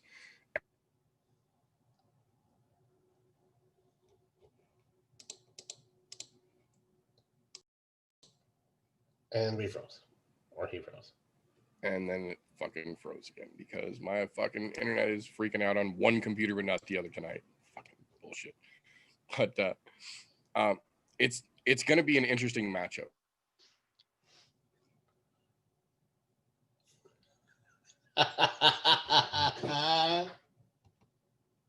Froze in the same spot. Yeah, exact same spot. Like, he does not get to talk about this fight anymore. This is on fucking loop. You do not get to talk about this fight anymore, Meter. I don't care how interesting the fight seems it's going to be. You don't get to talk about this fucking fight anymore. That's it. I'm just mad I can't. Oh, I gotta pee Apparently now.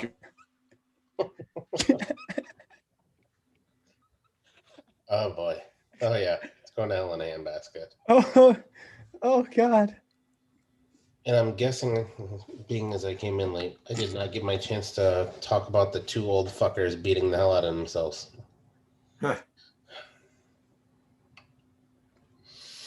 Oh, Oh, he's moving again.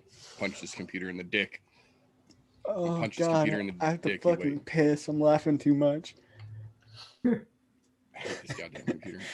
Fight's gonna be fun, people. Just stop. You're good. Stop. Stop right there. So we're not talking about that anymore. We're done. We're done. That is UFC for this weekend. So try something else and see if the internet gods don't freak the fuck out here. 2 things before we wrap up this evening here. First one, we have now seen both a retirement, a confirmation of retirement, a suspected unretirement, and then a doubling down of the second confirmation of retirement from Khabib Nurmagomedov. Despite 3 times now confirming that he is retired and does not want to come back, Dana White still thinks he's coming back to go 30-0 and refuses to put up another title fight. Do you think Khabib actually comes back? Or is Dana just dragging his fucking feet because he doesn't want to give Conor another crack at the belt? I don't think Khabib comes back. I mean, he's made his money. He promised his mom he wasn't going to do it. I think he's a man of his word.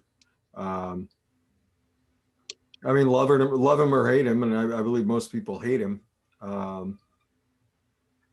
He's been a man of his word about everything. Pretty much. I mean, except for showing up in his boy's corner when he wasn't supposed to be there. But other than that, you know, he's done what he said he's going to do, and he said he was done. He's not going to do any more without his dad. I think he's done. I think Dana should just book Poirier versus McGregor for the belt. I'm right on there. I don't think he's coming back. Don't get me wrong. I'm not a fan of Khabib, but he has always been, if nothing else, he does exactly what he says he's going to do. He's Conor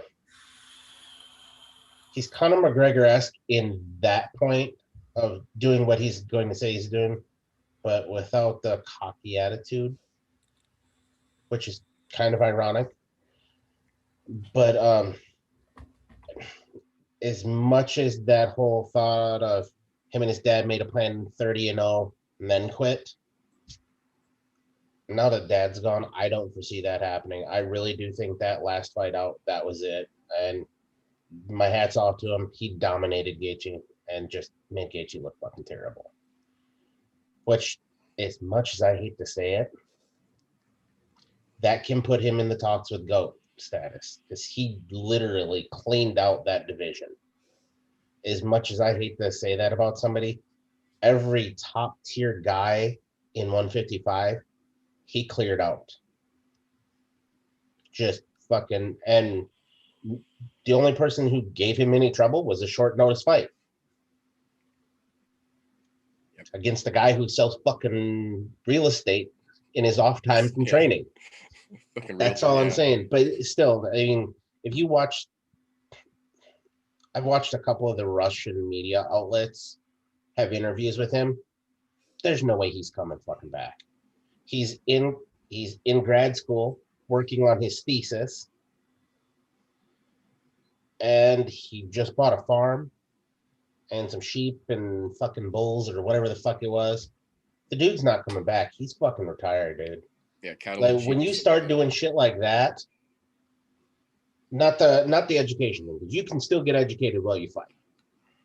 But when you buy a farm, there's not many people out there that are fucking farmhands that still want to fight. The closest person I can think of is probably Jim Miller. But Jim Miller's kind of a country backwoods guy, kind of like Cowboy. Or the champ from last weekend. Yeah. Who's just gonna saying. go home and ride his water buffalo. I'm just saying, there's not a lot of people that are out there like that that are going to fight. And to be honest, not a fan of Khabib. Never have been.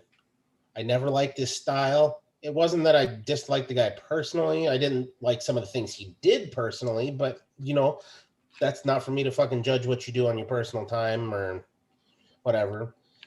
But he's literally, he's definitely in talks with GOAT status. As much as I hate to say it, he's in there with the Anderson Silva.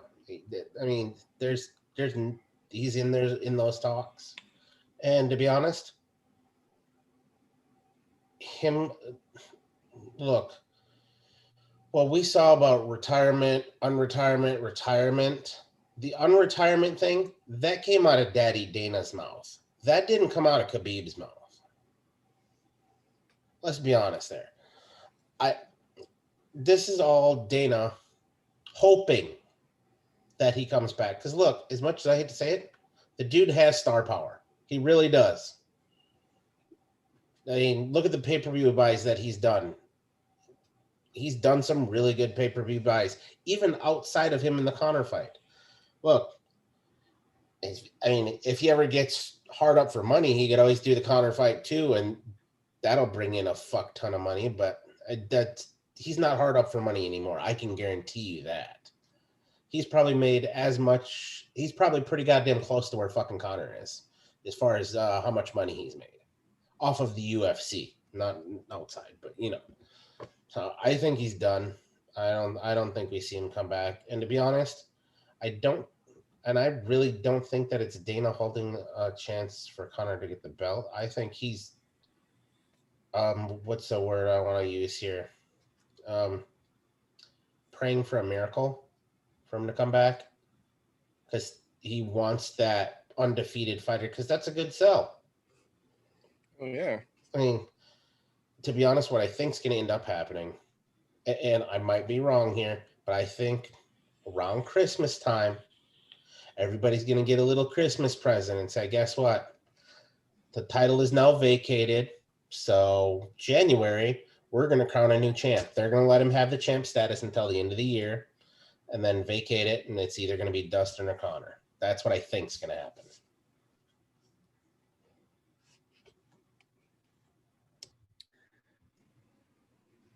So the way I look at it, I said it like the week after the Gaethje fight. Last one for Dad. 29-0. This fight's for Dad. Let that be it. I said it the week after the fight. And his own words, I have a thesis I want to work on getting my master's. I got a farm to tend. I got cattle to take care of. This is it. I'm done. Him fucking saying it point blank period. I'm doing my own thing now outside of fighting. This is it. That puts the whole fucking talk of him coming back to rest. Because he's going on to fucking finish what he's doing for school and doing his own thing.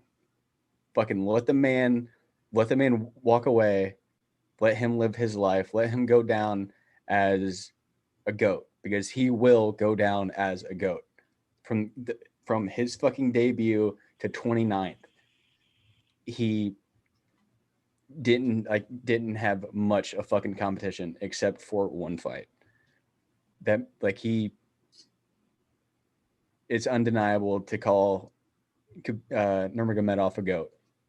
There's no fucking way. I didn't like him, but I respected the way he fought because he did what he knew best. You can hate the way he fights, but you can't hate him as a person, because he always did exactly what the fuck he said at the end of the fight. Let the man walk away in peace. Let him live his life. Let him go down as a fucking goat. That's it. You know, I thought about one other thing. It wasn't just Dana who blew smoke up everybody's ass. It was Ali Abdelaziz, or whatever the fuck his fucking name is, that blew smoke up everybody's ass with his 30-0 tweet. Mm-hmm. So none of that shit came directly from the fucking horse's mouth, though. So just saying, it was all a fucking smoke screen. I think it's just their way keeping the belt on him until the end of the year. So to wrap it up, I have a bit of a more controversial opinion on the subject here.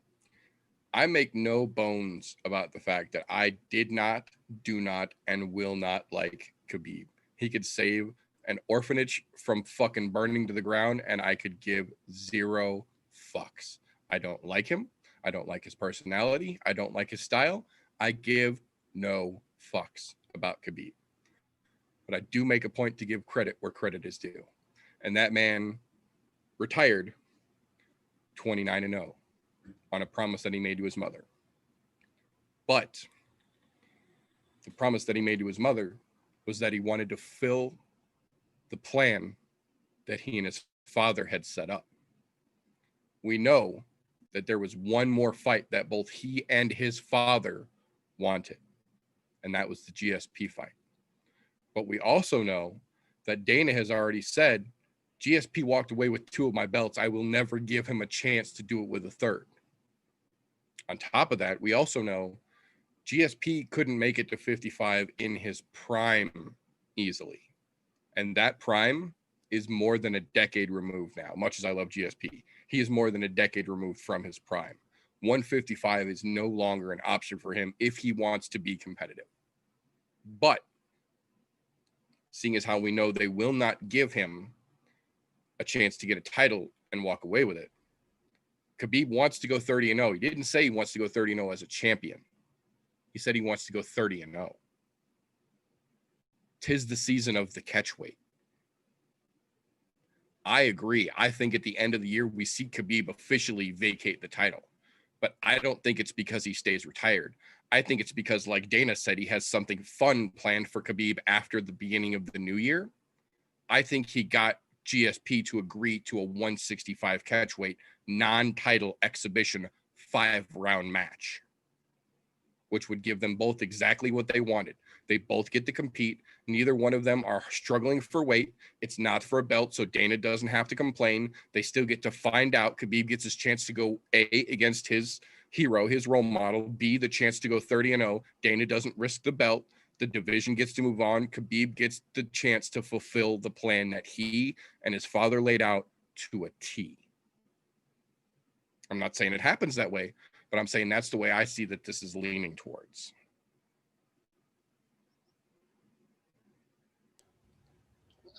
I like where your head's at. I really do. But I just don't see it happening. I think it's all fucking smoke screens by Dana scrambling to figure out how do I get this fucking belt into fucking January and make it look good. Well, I guess I should say I think that's the only out that I see Dana having for keeping Khabib around.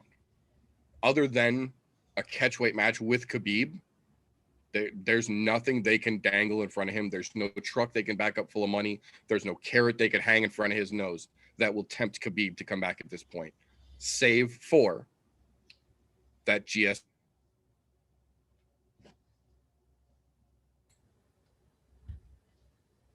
Damn it. I thought he was squishing heads.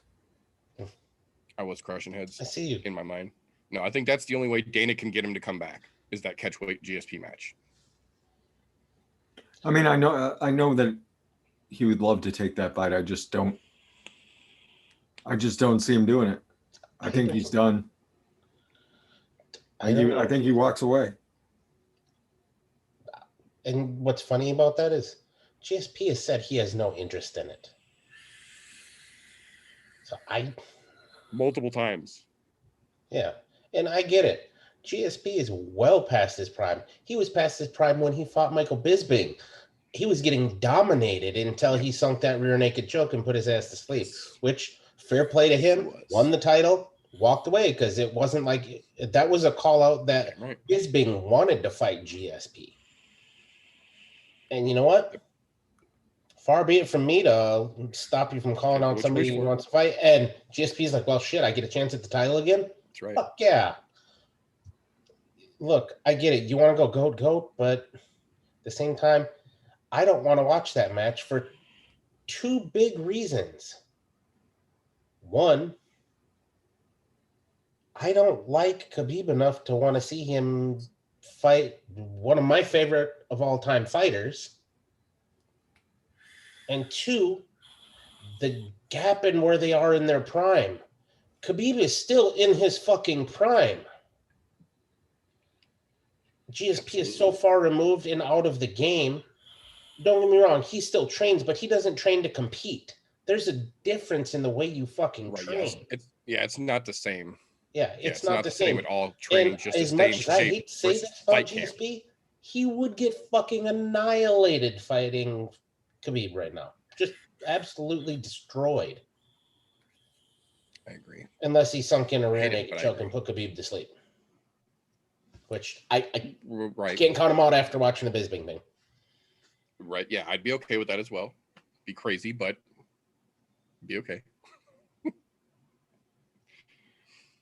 So the last thing that I want to do here before we wrap this up, since it is Turkey Day, I think it's only fitting that we end the show by going around and saying what we are thankful for in the MMA punchy-kicky world.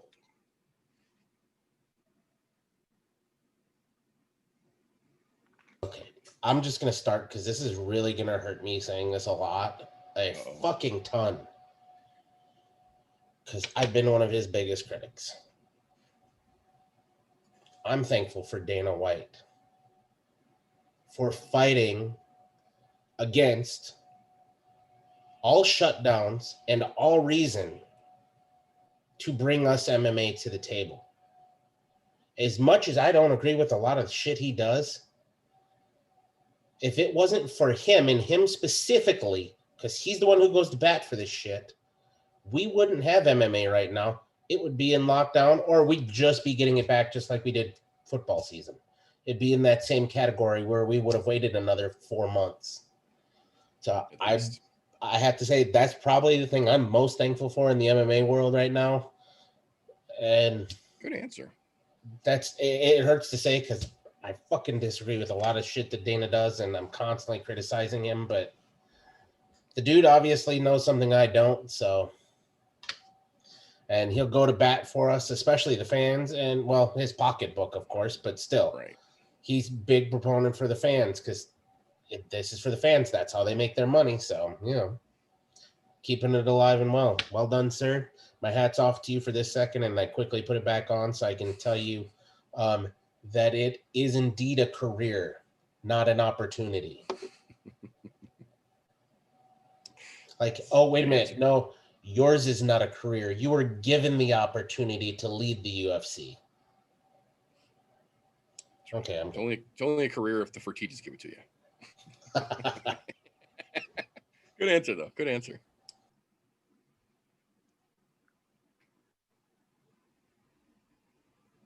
I'm thankful this year. I mean, quite frankly, just that. I mean, TJ's right. Like Dana White just never stopping, and that goes to the whole UFC staff. I mean, all the people that have basically just fought and said, no, we're going to keep doing this because people need something. And we've gotten amazing fight. We've gotten amazing fight after amazing fight out of this. There's been some of the best fights I've ever seen this year. And with a crowd, without a crowd, the UFC has kept it going. So I'm thankful for the UFC. And then I guess I'm also thankful for Kazmat Chimaev. Just because he's made it so much fun. I smash, bro. It's been a ton of fun watching this dude go. So yeah, thankful for the UFC, and I'm thankful for Kazmat Chimaev and Davison Figueroa, just because he's so much fun. Anyway, I'll stop naming stuff. I have to agree. Thankful that they had a contingency plan to continue to give some sort of normality throughout this fucking ridiculous year. Like, at least I have something to look forward to on Thursdays and on Saturdays. Like that gives me something to look forward to, something to be extremely happy about, and talk about something I'm passionate about. I'm also thankful for some of the retirements this year. I'm very thankful that some of the fighters are being smart and walking away whenever they know it's time. They're walking away on their own free will, knowing like I this is it. I'm also thankful for that Ohio is letting me fight in January or February, so got that to look forward to. I have one add-on that just popped into my head. I need to thank Reebok for one thing and one thing only. Camo shorts. That's it. And we're done. Very true. Very true. Very good points. Very good points. So I think aside from the very good answers that have been given, I absolutely agree. Dana White has absolutely gotten up and gone to bat for us. The UFC staff in general has gone above and beyond to make sure that everyone involved with the UFC has every opportunity that they can. And I don't want to diminish those things at all. But because this is a personal thing, the thing that I have to say that I am the most thankful for in the MMA world in 2020 is the clairvoyance that Rose Namajunas got when she decided that she is not done. Because she faced undeniably some of the single most strong case for retirement-worthy adversity any of us have seen in the world of combat sports. That neck slam should have retired anyone. Not only did it not retire her, she came back, ran that back, got that W back, and is now literally shaking the entire division up by deciding she's coming back and getting her fucking belt back. Because as fun as Joanna and Wiley was, and it was, the second iteration of that will never live up to that first one. But with Rose getting the clairvoyance to come back, the clarity of mind to know how she wants to go forward with the career, and the determination to stick with it, she single-handedly shook life back into a, at the moment, very stagnant UFC, and single-handedly breathed life back into the women's side of combat sports, because Alimale is a dominant beast. Valentina is a fucking monster. But you expect those. You expect Amanda Nunes to go out and demolish whoever they put in front of her. you expect whoever soup can they throw at Cyborg to get fucking crushed. But Rose is the one that's out there and paving her path in blood. And it looked like she was going to quit, and she had every right to. But she dug down and she decided not to. And when she decided she was coming back, you saw Dana get a little bit of life breathed back into him, and he got a little more excited, and fights started getting announced a little more regularly, and bigger fights started getting announced, and ladies started moving around into the divisions. We started getting weight class changes. Now we've got some potentially real big fights. We got some potential craziness on the ladies' side of the house, to the extent that Dana is openly talking about potentially bringing in a women's atom weight division in the UFC. None of this was even a consideration. Dana wouldn't even talk about this while Rose was sitting on the sidelines. All he kept saying was, we have to see what Rose is going to do. She's that impactful to not just the ladies' side of the UFC, but to the MMA world as a whole. So I am thankful that Rose figured out what she wants to do and laid her path forward and set her progress in motion by running back that L, because we have got so much excitement coming in 2021 thanks to that butterfly effect ripple. I'm excited. That being said, we're out of Turkey Day topics. We ran down our questions, we ran down our fights, we ran down our news, we ran down the announcements. So now I would like to thank each and every one of you for tuning in, whether you are here with us live or you are catching this on a replay. And I want to run down these fine folks who came out here to help me host this Turkey Day stream and have our shenanigans on a gobbly evening. First and foremost, the kid who can cook a turkey but can't cook a beard. The youngest panel member we've got here, the potential former and potential future interim new guy, previous new guy, our follically challenged friend, RJ. If folks want to get a hold of you after the show's over, how can they do so, sir? I fucking hate you.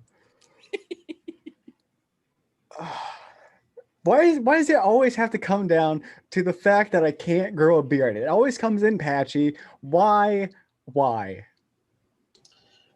Nature.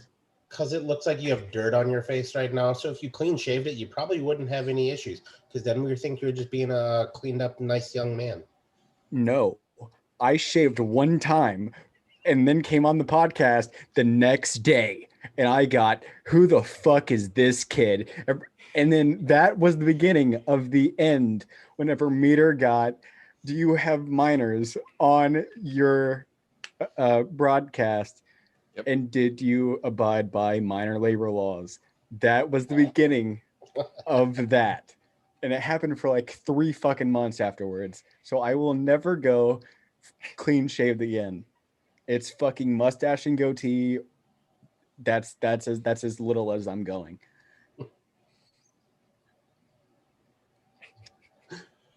But if you want to come over and talk to me about how follically challenged I am, you can talk to me on RJ MMA official and RJ _ vapes. Be nice. Don't be an asshole about it, though. I'm very sensitive about my hair follicles not being up to par. But thank you for having me, as always. I fucking love you, beautiful bearded bitches. Thank you much for coming, sir. We are thankful to have a new guy like you on the show. Across the octagon from that baby-faced young bastard, we have got the freshest man a show could ask for, taking part in our shit talking and shenaniganry, and we are damn thankful for it. So if someone would like to get a hold of you after the show and take part in the hunt for Uncle Chael's Hug Fest, how can they find you for show 3? So one of the biggest surprises for Submission Underground is Derek Lewis is going to be partaking. Yes. So I figure I get myself down to the apex. I follow Derek Lewis around. So follow Derek Lewis on all social medias. Trust me, you're going to enjoy it. because he's fucking hilarious. We're following Derek Lewis. Derek Lewis will lead us to the promised land. I understand Uncle Chael may be remote, but I may be able to get into the trailer, trace the IP address to the location, and give Uncle Chael the hug he deserves for never fucking stopping. That's a dude we did not talk about. Nobody stops Uncle Chael. Not the Backstreet Boys, not the government, not anybody. Nobody stops Uncle Chael from broadcasting from a grain silo in the greater Portland area. So we're going to find him. We're going to give him a hug.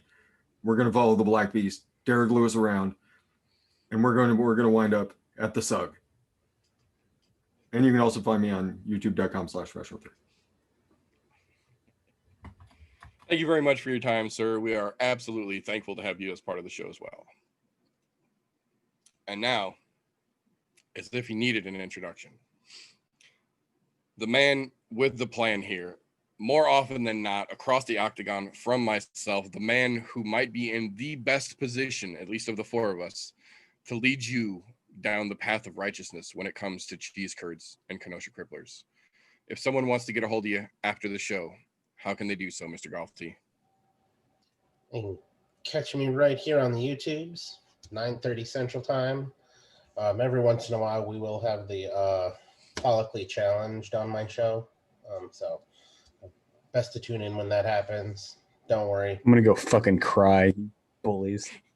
Look, if you just own it, we'll stop picking on you. But you're not going to own it. You're going to keep crying. So you keep crying in your corner. Yeah. Also, you can find me on the Instagrams. Shoot me a message there.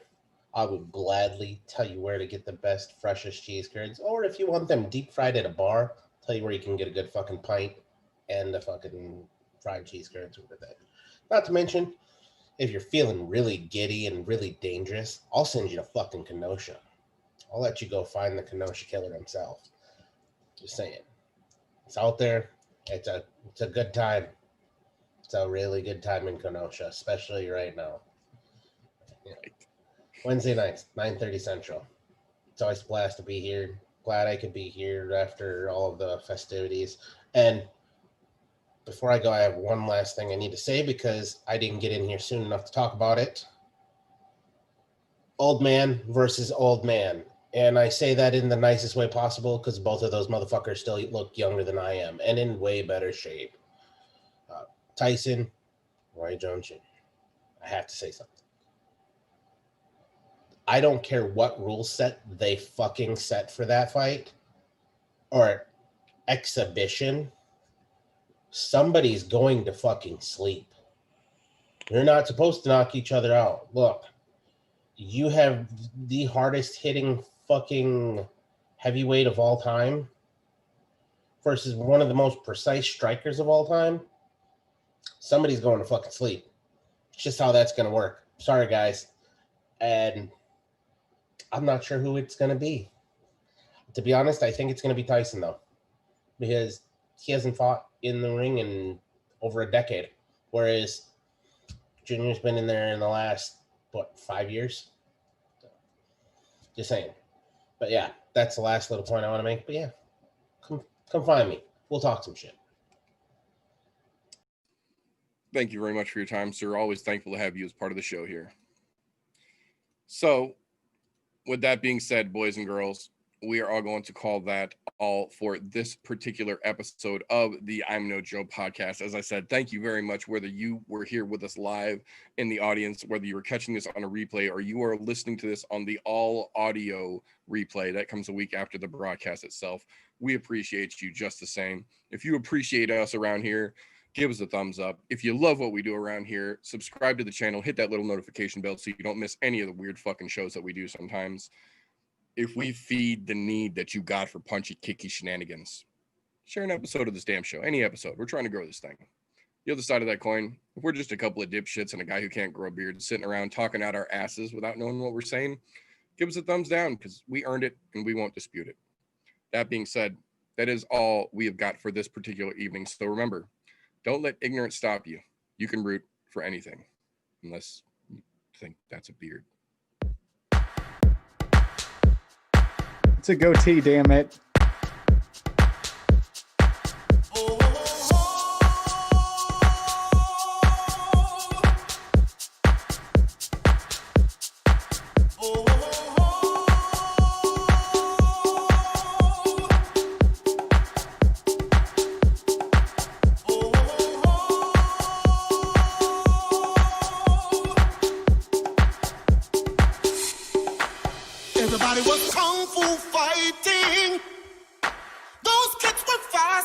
lightning. In fact, it was a little bit frightening. How do I say goodbye to what we had? The good times that made us laugh.